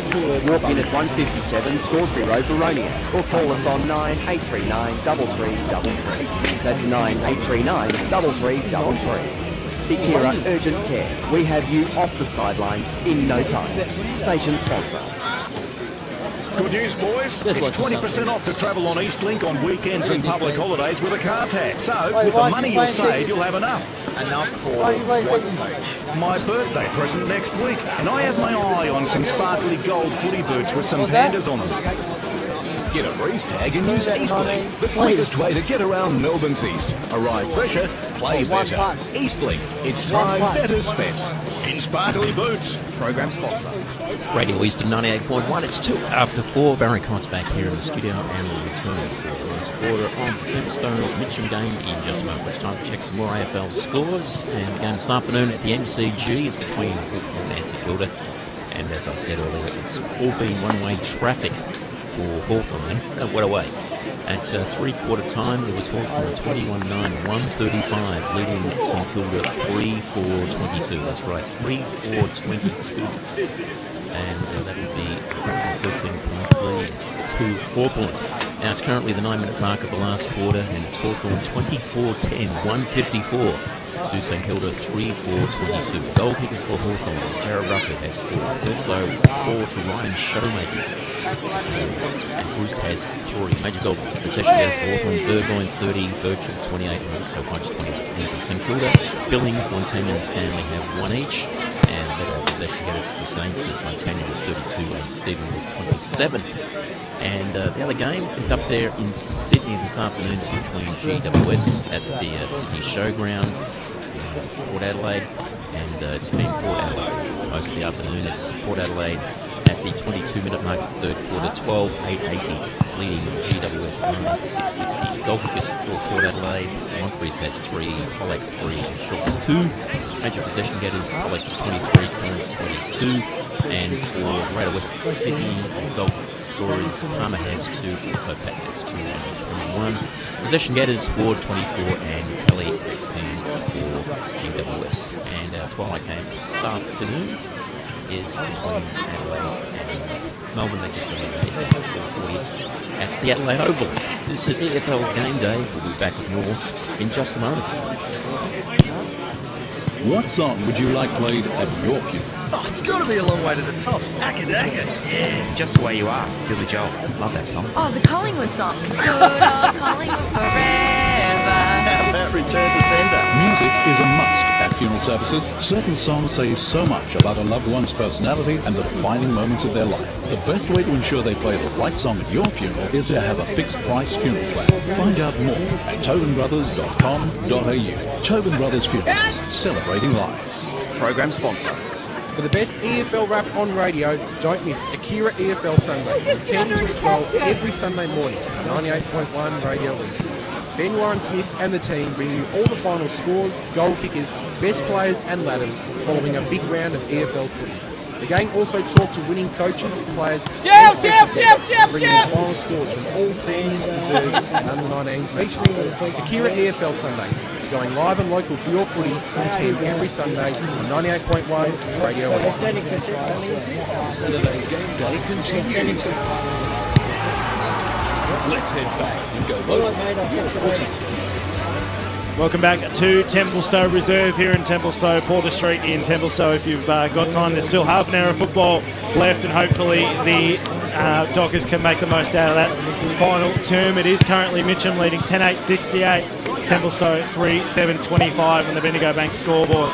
Grant Campbell with some of the stats that matter thanks to Yarra Valley Water's Choose tab. In that third quarter, Mitchum won the hit-outs 19-11, clearances 11-8. They won the contested ball 37-25, had 48 kicks to 33. And for the match so far, they've had 8 marks inside 50, Templestowe only for 3. As much as like false optimism that the game's still alive, I think it's done and dusted. Judging by those stats, but 11 to 8 clearances in the third quarter, Templestowe slowly but surely clawing their way back. If you're at Templestowe Reserve and you're in possession of a squeegee that will clean our window clean, that'd be very handy. If you could just come up and give it a little bit of a wipe, that would be great. We've just got remnants of the downpour that was on just before half-time, left all over the windscreen. But we're all set for the final term here as we're just waiting on Templestowe. They're taking their time, Rick Earl, once again. Yeah, he's we figured out that post-match, pre-match, he's always got a lot to say, and he won't be like you, Soupy. He won't be throwing up any optimism out the window. He'll think that the Dockers are still a chance, and to really be a massive show, obviously they're going to have to kick 2 or 3 really early goals, and then from there anything can happen. Just going around the grounds, Croydon leading their game against Mooroolbark by 8 points. Sylvan 10-12-72, leading Eastern Lions 5-13-43. Glen Waverley Hawks gave it up in that third term. It was all even at half-time. Upper Ferntree Gully 6-13-49, leading the Glen Waverley Hawks 4-5-29. East Ringwood leading 6-7-43 to Balwyn 2-13-25. Roval 7-18-60, leading South Croydon 1-5-11. Scoresby they're playing. Scoresby they're playing, I should say. Ray? And Dyson, just on that Scoresby score, Danny Cassette, the Bayswater legend, is lined up for Scoresby today. There you go. Forest Hill 11-12-78, leading Kilsyth 8-7-55. Boundary. We'll cross boundary side thanks to Akira Urgent Care. Tim Morgan. I'm just here with Rico. Rick, you're really happy with the boys at quarter time. What's gone wrong since then? Yeah, mate, look, Mitchum were fantastic in that second quarter, and I just felt that our basic fundamentals really fell down. We started to get some boys in individual rotations, do different things than they were meant to do. Our backline matchups were swapping around that we felt weren't the right matchups. So just a little basic started to kick in, which can really hurt the side. So we had a little bit of individuality for whatever reason, probably pressure that Mitchum put on, crept in that second quarter after got a couple of goals, and look, within 10 minutes the game's gone. I felt then that quarter then at least we had a contest. We went back to the basics, tried to bring the pendulum back. In the KPIs, they just smashed us in the second quarter. And in the third quarter, we started to get our basics going. Our centre clearances was the first quarter that we won the centre clearances. First quarter, we won tackles. We got a couple of more run past than them, whereas the quarter before it was all negative in our KPIs. So I just think that our first quarter was a real hit out. We should have kicked 2 goals that we didn't, and scoreboard pressure's everything. So 15 metres out we missed 2. Had it been 3-1 going in, or 3-2 at quarter time, might have been a different story. But at the end of the day, they're a good side. I knew they'd be a good side. It's all about us getting composure to try and fight and win the quarter. Can the game be won? Probably not at this point. It's all about earning respect and character, getting back to what we know, our basics, and hope that we make a contest out of this quarter as well. Rose, thanks for that, and good luck with the rest of the game. Thanks very much. Thanks very much to Tim Morgan, having a chat to Rico, and Rick pretty fruitful about the chances that Templestowe have in this final term. Great. Thank you to Rico for joining us. Actually, it's not easy when you're down, unfortunately, but great that he could have a chat to us. Yeah, absolutely, and like I said, we know he loves a chat, and he's obviously got a million things running through his mind at the moment, some negative, some positive, but it's all about, like you said, it's all about the way the Templestowe side finish this game off. Some of the scores going around at three-quarter time. Ferntree Gully 63-point leaders, Coltrane yet to kick a goal in their game. Forest Hill lead by 23, Sylvan by 29, Warrandyte by 55. Whitehorse have made a charge. They kicked 6 goals to 1 in that third term. They now trail by 4 points at three-quarter time. Wanturna South leading by 35 over Churnside Park, and Upper Ferntree Gully lead by 20 points over the Glen Waverley Hawks. In Division 2, it's the Waverley Blues leading by 7 points in a tight one over East Burwood. Doncaster East, Mulgrave leading by 10 points over Doncaster East. Go Lions. And Croydon leading by 8 points over Mooroolbark. In Division 1, it's a 49-point lead to Roval at the 22-minute mark of the third term. Knox leading by 1 solitary point over Noble Park, as we heard before. And the East Ringwood Football Club leading by 18 points over Balwyn at three-quarter time. Wouldn't that be an upset? And the other one that we got through was Heathmont a 1 point up over Ringwood at three-quarter time as well. Oh, in the Parker Cup, that's a good game, isn't it? Usually, as the umpire brings the ball back in, Harris on hands and knees, got the ball out, picked up there by Searle, swings around the body. Boundary. Gained about 25 metres or so, and over the boundary line it goes for a boundary throw in as we cross down to George Carl, thanks to Akira Urgent Care. Boys, the message from Scott Homewood was clear. Get into the footy first, get the clearances, and bury this Templestowe Football Club. Oh, Berry, wanting to go on with it as Higginson in the ruck brought it to ground. A free kick will go to Adam Bolterate for Mitchum. We'll make it 3 wins out of 3 today. It's a big statement. Yeah, absolutely. The 19s have about 5 goals by about a kick and a half in the 2s. So Bolterate towards the half-forward line, knocked away, tumbling ball over the boundary line and out of bounds right next to the remote control car track. Famous out here at the Apple Peel. Spend a bit of time there yourself, BWS? Not driving remote control cars. The umpire brings the ball back in. Pim goes up in the ruck, comes down to Matt Mariani, got a little handball away, and that was okay. Now the Dockers stream the ball up towards the wing position, but as it's done so many times this afternoon, disposal letting down the side as Miller receives the kick in the middle of the ground. Looks to be switching it towards the member's side. It doubles back over the mark and just pops it over the top. Mark's been taken there by McEwen. Switches the ball out wide. And now it's Bell. So Josh Bell for Mitchum, just holding the ball up. Sizing up the options. It's a big kick inside forward 50. Intended target that time there was Purcell. Kick off the ground, bouncing football through for one behind. Mitchum, another minor score on the Bendigo Bank scoreboard. That's their 9th of the afternoon. They move to 10-9, Templestowe 3-7. Have you seen the game of Jack Purcell? He's probably been their best tall forward. Yeah, definitely showed a bit. Probably got caught. He's probably got caught too far up the ground, which has probably played into the hands of Johnny Pignotaro, who's got 4 at the moment. But obviously one of their targets. Nice mark taken on the outer side for Templestowe as they try and stream out. Looks like Quinn. It was. His kick wasn't flash though. Mitchum a chance. Couldn't quite grab it on that occasion. Whitnish. Pim kicks inside forward 50. He's a long way from home. No free kick paid for a push in the back. No free kick paid for a throw. The ball will continue to go on as Irwin of the Jackson variety gets his handball, and now Mariani's away. He gets his kick up towards half forward, looking for a marking option. Couldn't quite find Wadsworth. Nice work off the back of the back. That man Johnson has to be close to one of the best on ground for Mitchum. They try and move it forward. Good work off the back of the pack. Lapari. His kick up towards centre half forward and a nice mark taken. 25. 25 to Will Lodge. I thought he was going to pay it then. He did. He's paid it. Okay, he has. So William Lodge. He's too busy giving the lecture. He's really come about in the second half.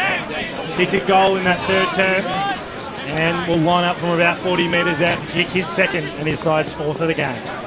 Doesn't look out of place in senior footy at all, the young man. Comes in now, Billy Lodge. Sends it on the right boot. It's a pretty good kick off the ball boot, but it goes through to the right-hand side and through for one behind. 3-8-26 are Templestowe, 10-9-69 Mitchum on the Bendigo Bank scoreboard. Just got a tweet through from Davis Harrigan. Apparently in the game between the Doncaster East Lions and the Mulgrave Lions, the Lions have had all the run. Good one. Very clever. Not as the umpire brings says play on in the middle of the ground here. I think this could be holding the ball decision paid against Mitchum here. Trying to go on with it. Pari hands the ball back now. Seppi on the left boot. You can hear the rain coming down through the FX mic as the ball goes inside forward 50 now for the Dockers. Baines in there, so too is Mariani. Ball trickles towards the boundary line. Mariani just shoved in the back, pushed straight into the fence there by, I think it was Bolterate, who was a little bit too overzealous. So Anthony Mariani right in front of the fantastic Templestowe club rooms out here at Templestowe Reserve. They haven't had the most greatest of days watching football. I'm sure the ladies' lunches have been going strong since it started. And it's right in front of the scoreboard, and it's actually got the score on it today. No messages flashing across it. Ray giving his own segment a plug once again as the kick by Mariani goes through for one behind. Minor score to Templestowe. That's their 9th now. 3-9 plays at 10-9. So very healthy 42-point margin out here to Mitchum. Yeah, look, a couple of other healthy margins. Norwood 15-10-100 in Division 1, leading Montrose 8-8-56, making a statement are the Norsemen. So too Blackburn. They lead by 14 points. 52 plays 38 out at Vermont Recreation Reserve in what would be a cracking game. We'll hear more from that from Aaron Kirkby-Rodia as Prestige Como gets the ball at centre half forward, dishes off to his vice-captain in Matty Bain. And this is one that they desperately need. He's about 45 out. Short chip kick, looking for his brother there in Ryan. His older brother. Who will go back to about 35 out, almost directly in front, and try and put through Templestow's fourth and reduce his margin. His output hasn't been fantastic today, Ryan Bain. He's a fantastic footballer, fantastic midfielder. Spent some time on the rookie list at Essendon as a young man, but he'll be hoping to put this one through and really get his team going. Comes in now, Ryan Bain. Sends it on its way. It starts right, and that's where it stays. Through for another behind. So 3 shots, 3 missed opportunities for the Templestowe Football Club. 3-10-28. They move on to Mitchum 10-9-69 on the Bendigo Bank scoreboard. Around the grounds, Baronia 10-7-67. Kick the first of the final term. They lead by 10 points over Whitehorse. Kick comes out now. It'll be picked up there by Whitnish. Swings around on the left boot. That was an okay kick too, up towards a wing position over the head that time of McEwen at the fall of ball. There's Pignotaro on the left boot. Goes inside forward 50 looking for Pim. Right on his hammer was Xavier Jeans and knocked over the boundary line and out of bounds about 45 metres out from the Mitchum goal line. Jeans has been really, really good on Pim all afternoon. Yeah. Very impressive. Bendigo Bank scoreboard at the 8-minute mark. It's a 7-goal margin here.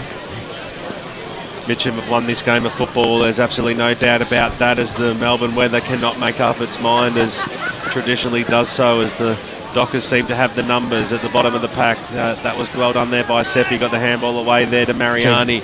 On the right boot now, went to absolutely no one. Standing in position A was Josh Bell, who's had a good game as well for Mitchum today. They've had a lot of players putting their hand up. Miller in the middle of the ground. Kick was smothered by Bain. He might be able to get it back here. It does Ryan as the ball sits up for him now. Swings around on the right boot. He has Lodge across centre half forward all by himself. If he uses him, he does so.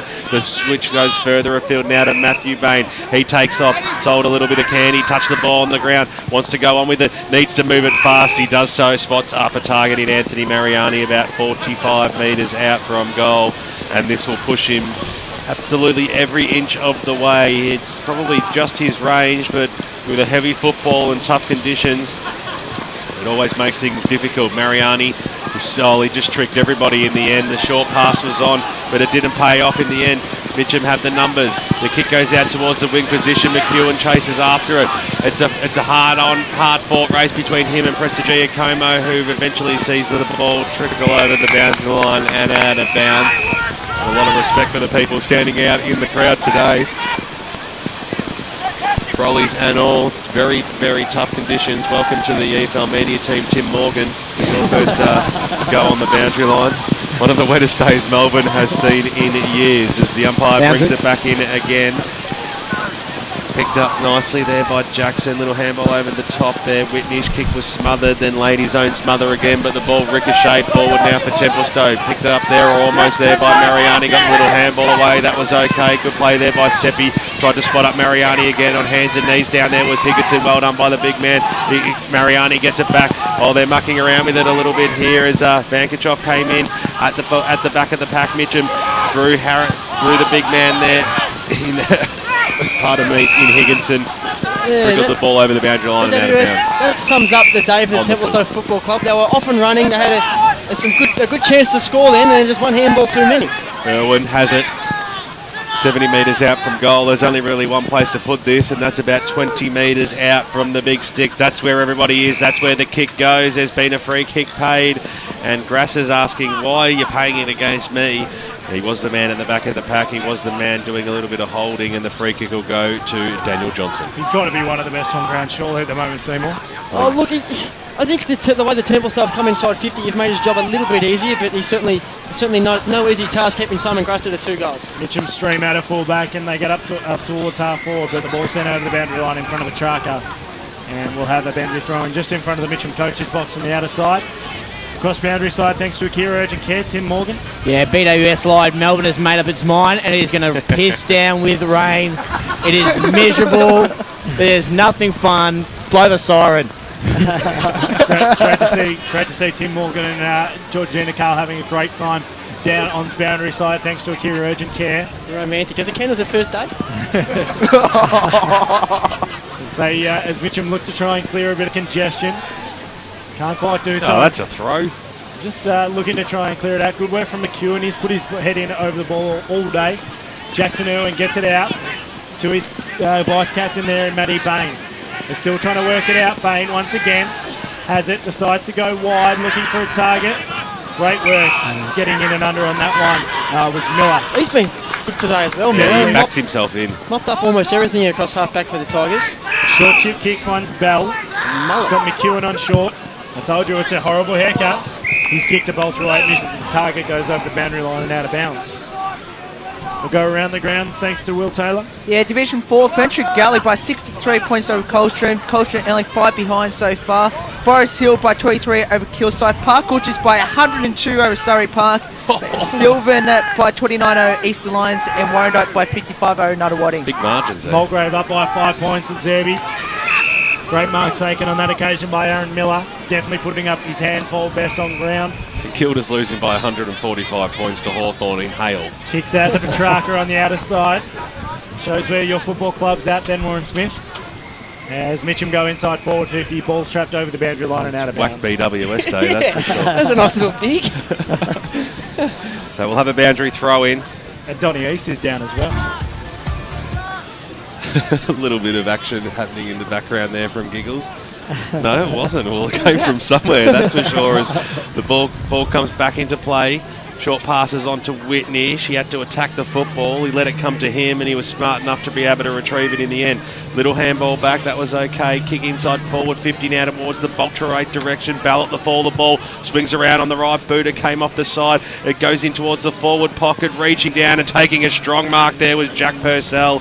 He's had one goal for the afternoon and the big full forward, or big forward I should say, he can play anywhere across that 50 metre arc. We'll have a tight shot on goal. He's only had one goal, but he presented himself, and he's really been the key forward, but he just hasn't been able to kick goals because the other guys like Pignotaro have come in and got the goals. Oh, and don't forget the conditions, Ray. It's not Tony Lockett had trouble kicking a score on a day Purcell like this. comes in, he leans over the ball. That is a sensational kick. The goal umpire did not move. He stood next to the post and watched it sail straight over. Second goal on the board to Purcell. That's 11 goals on the board now to the Mitchum Football Club. They are 11-9-75. Templestowe 3-10-28. Love that sound of the car horn honking in the background. Although it's terrible conditions out there, I've just been analysing Mitchum's play in the last quarter. They are still playing an attacking style of football. They're prepared to handball the ball back 30 metres to a teammate who's in a better position to bring the ball forward. They're playing some good football.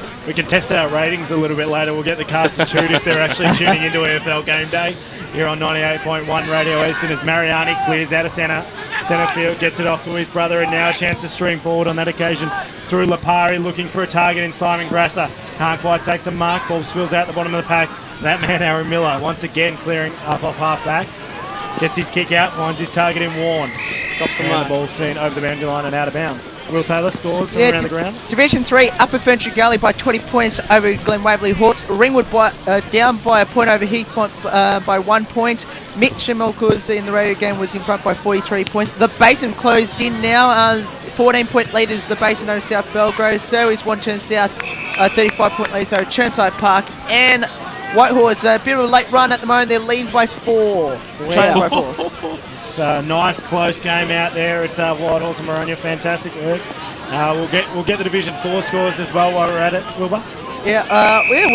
Division 2. Division 2. Yep, Croydon by 8 points over Mooroolbark. Mulgrave led at quarter time with Doncaster East by 10 points. It's only 5 now.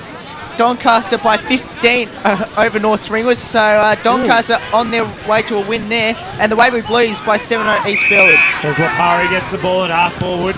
Kicks long, looking for his target in Jackson. He has to sit under it for a long time. Pressure was on. Came on that occasion from Bell, who's if this game wasn't done and dusted, he's definitely put his hand up for one of the best on ground awards. Great work off the back of the pack. Nice work, Anthony Mariani. Under a lot of pressure. Has he slotted that one home? And it's hit the post. So another behind on the board. 11 points on the board for Templestowe. 3-11-29. Mitchum 11-9-75 on the Bendigo Bank scoreboard here on EFL Gameday. Just being out muscled today by the Tigers, unfortunately for the home fans.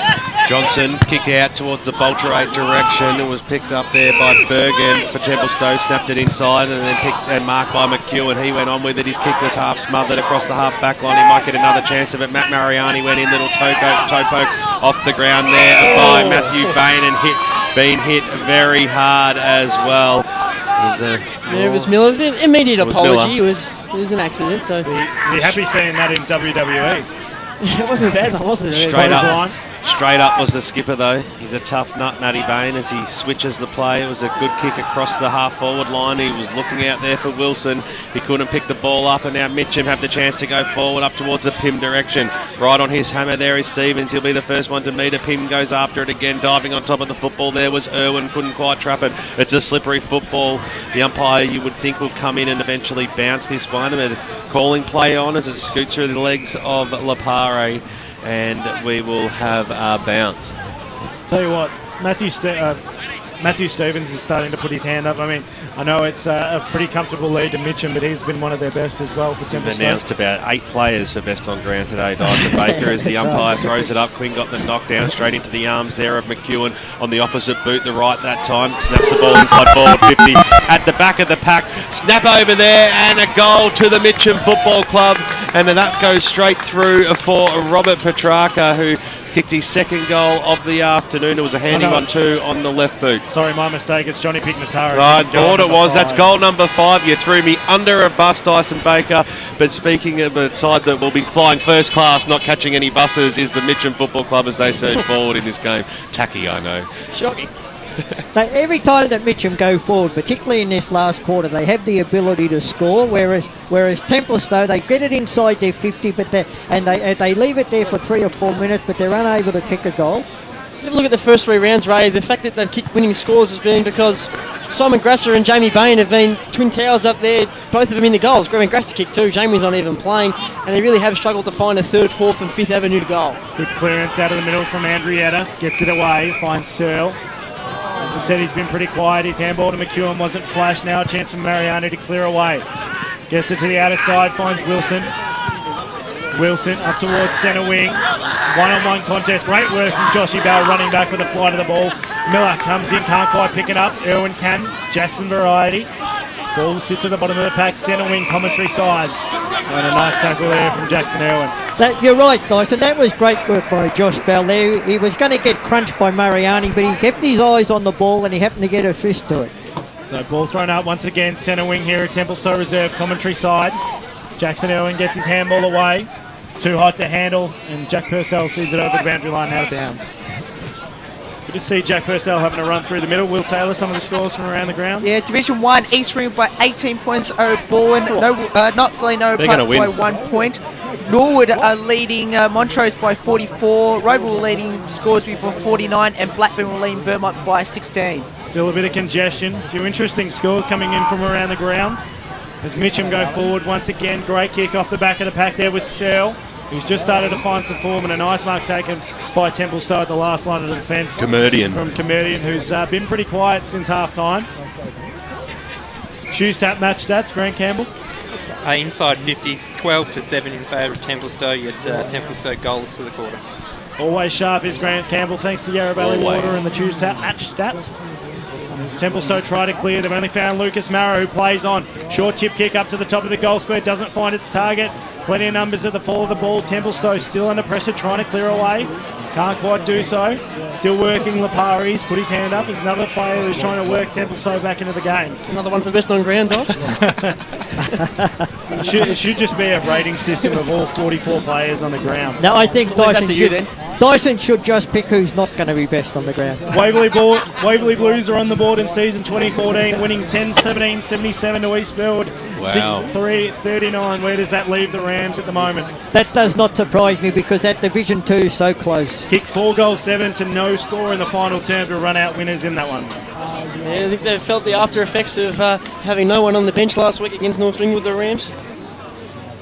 Sort of limped into it.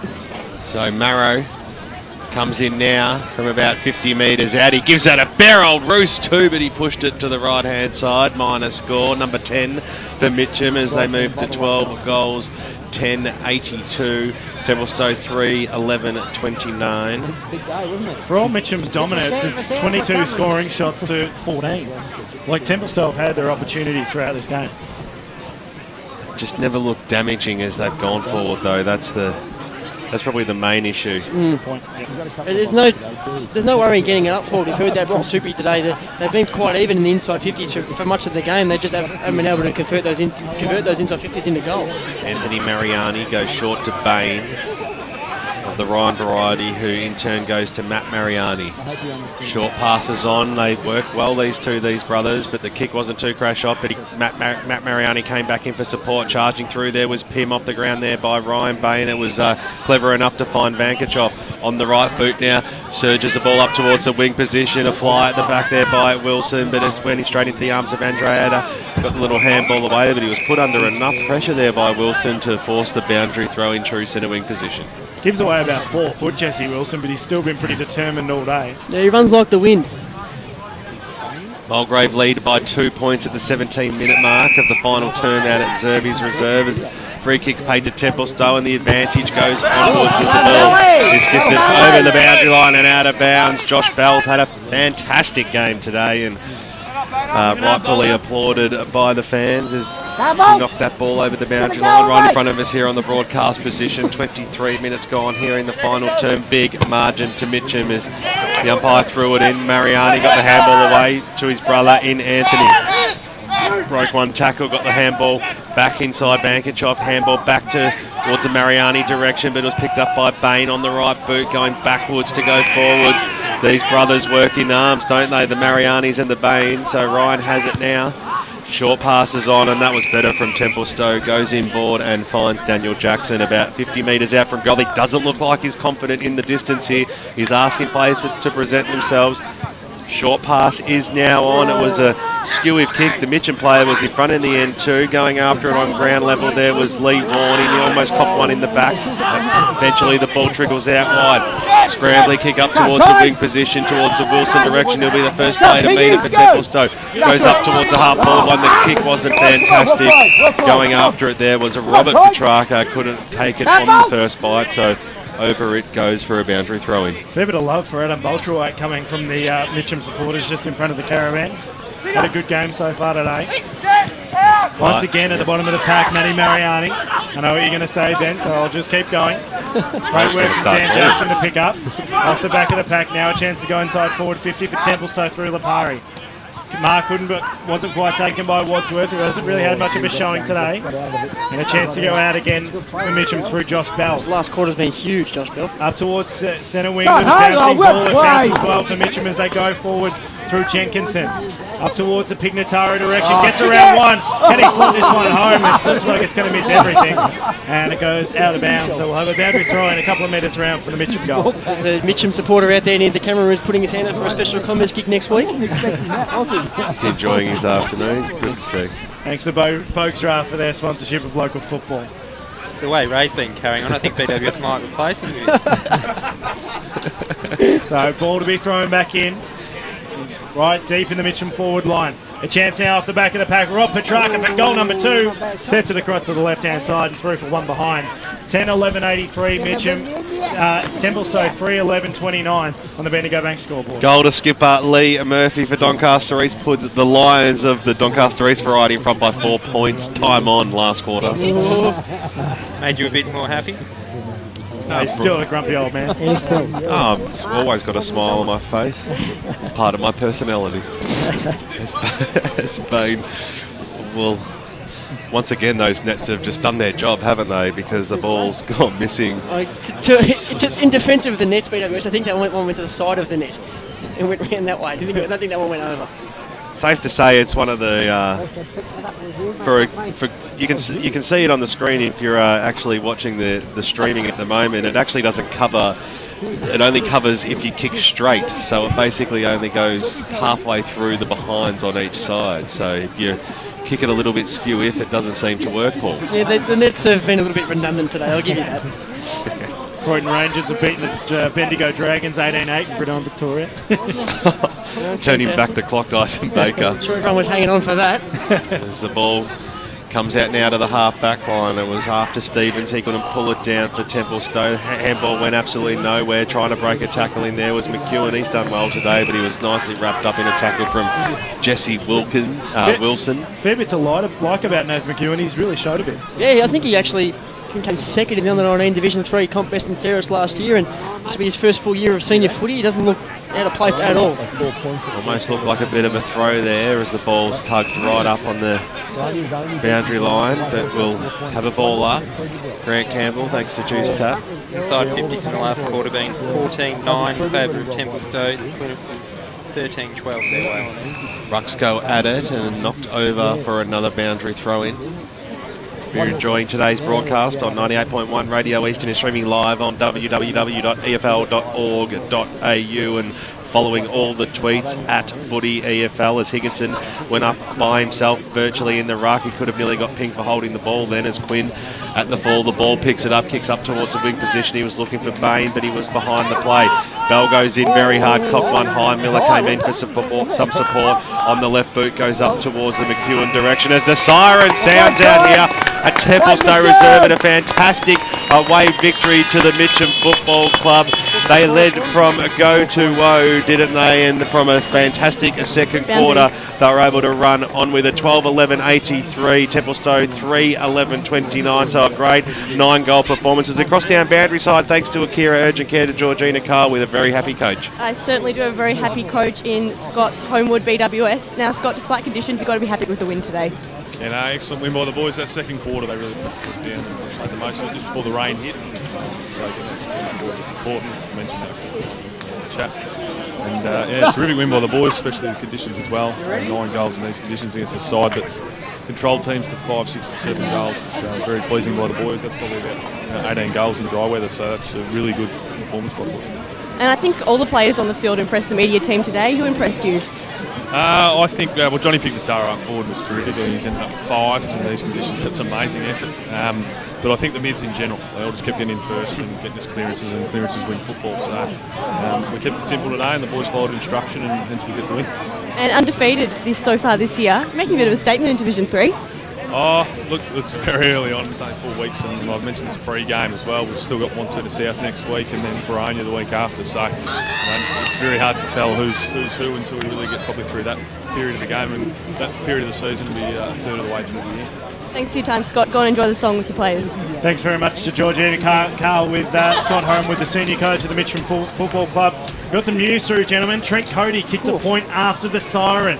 Noble Park knocks level 56 Whoa, apiece. Our The first draw, Ray. of season 2014 between Knox and Noble Park, and haven't Knox made a statement so far in season 2014? It's a massive result, isn't it? And for once, Will Taylor didn't pick it. And another score coming in up at Ferntree Gully 1866 have defeated Glenwaverley Hawks 4-5-29. And I think we're ahead of most other games. We finished quite early, so we'll get those scores as they come to hand, but we'll be quite ahead of most other games going on around the EFL. Grant Campbell with some of the stats that matter, thanks to and Choose Tap.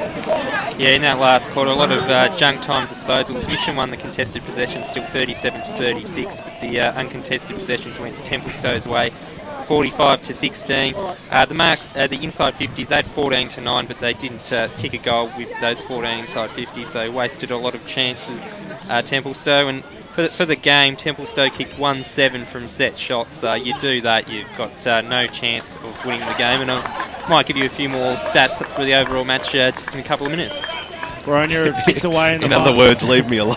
He's feverishly trying to add up there. I probably went to him a little bit too early than what he was expecting. Boronia have kicked ahead in the final term against Whitehorse. They lead by 15 points. Boronia 11-7-73, leading Whitehorse 8-10-58. As I just look as Mitchum are heading into the rooms full time at Croydon, and they kicked away in the final term 9-17-71, defeated Murrell Bark 6-10-46. Mark Freeman letting us know that Wantana South have defeated Chermside Park 11-16 to 5-8. So comprehensive from the Devils. Yes, another good victory there by the Devils, and don't despair, Mark. We are going to collect the signs from around the ground out here. If you want to come and lend a hand in the rain, Mark, you're more than welcome to wander down. You'll actually have to thank Mark, because Mark actually broke his foot trying to move the caravan during the week. Oh, so, really? Yeah. All the best, Mark. But the major goal kickers on the board today: 5 goals to Johnny Pignotaro and 2 goals to Chris Hogle, 2 to Simon Grasser. Here's the Mitchum song. Bum, bum, bum, bum.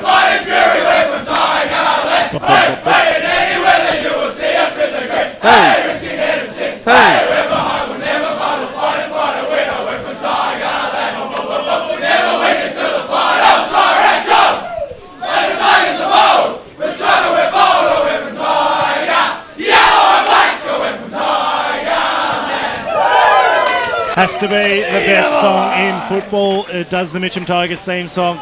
And Doesn't matter at what level, does it? Well sung by the Mitchum Tigers. That's one that they desperately wanted to get to really make a statement to Division 3, and they've done so. Tell us how, Paul Semitsidis. Oh, well, they the BWS, you mentioned as soon as the siren went from go to woe, it wasn't quite like that. Simon Grasser got the Dockers on the board early with the first one, and then from about quarter time onwards, it was pretty much all Mitchum. I think and Ray would agree, they adapted to the conditions a lot quicker and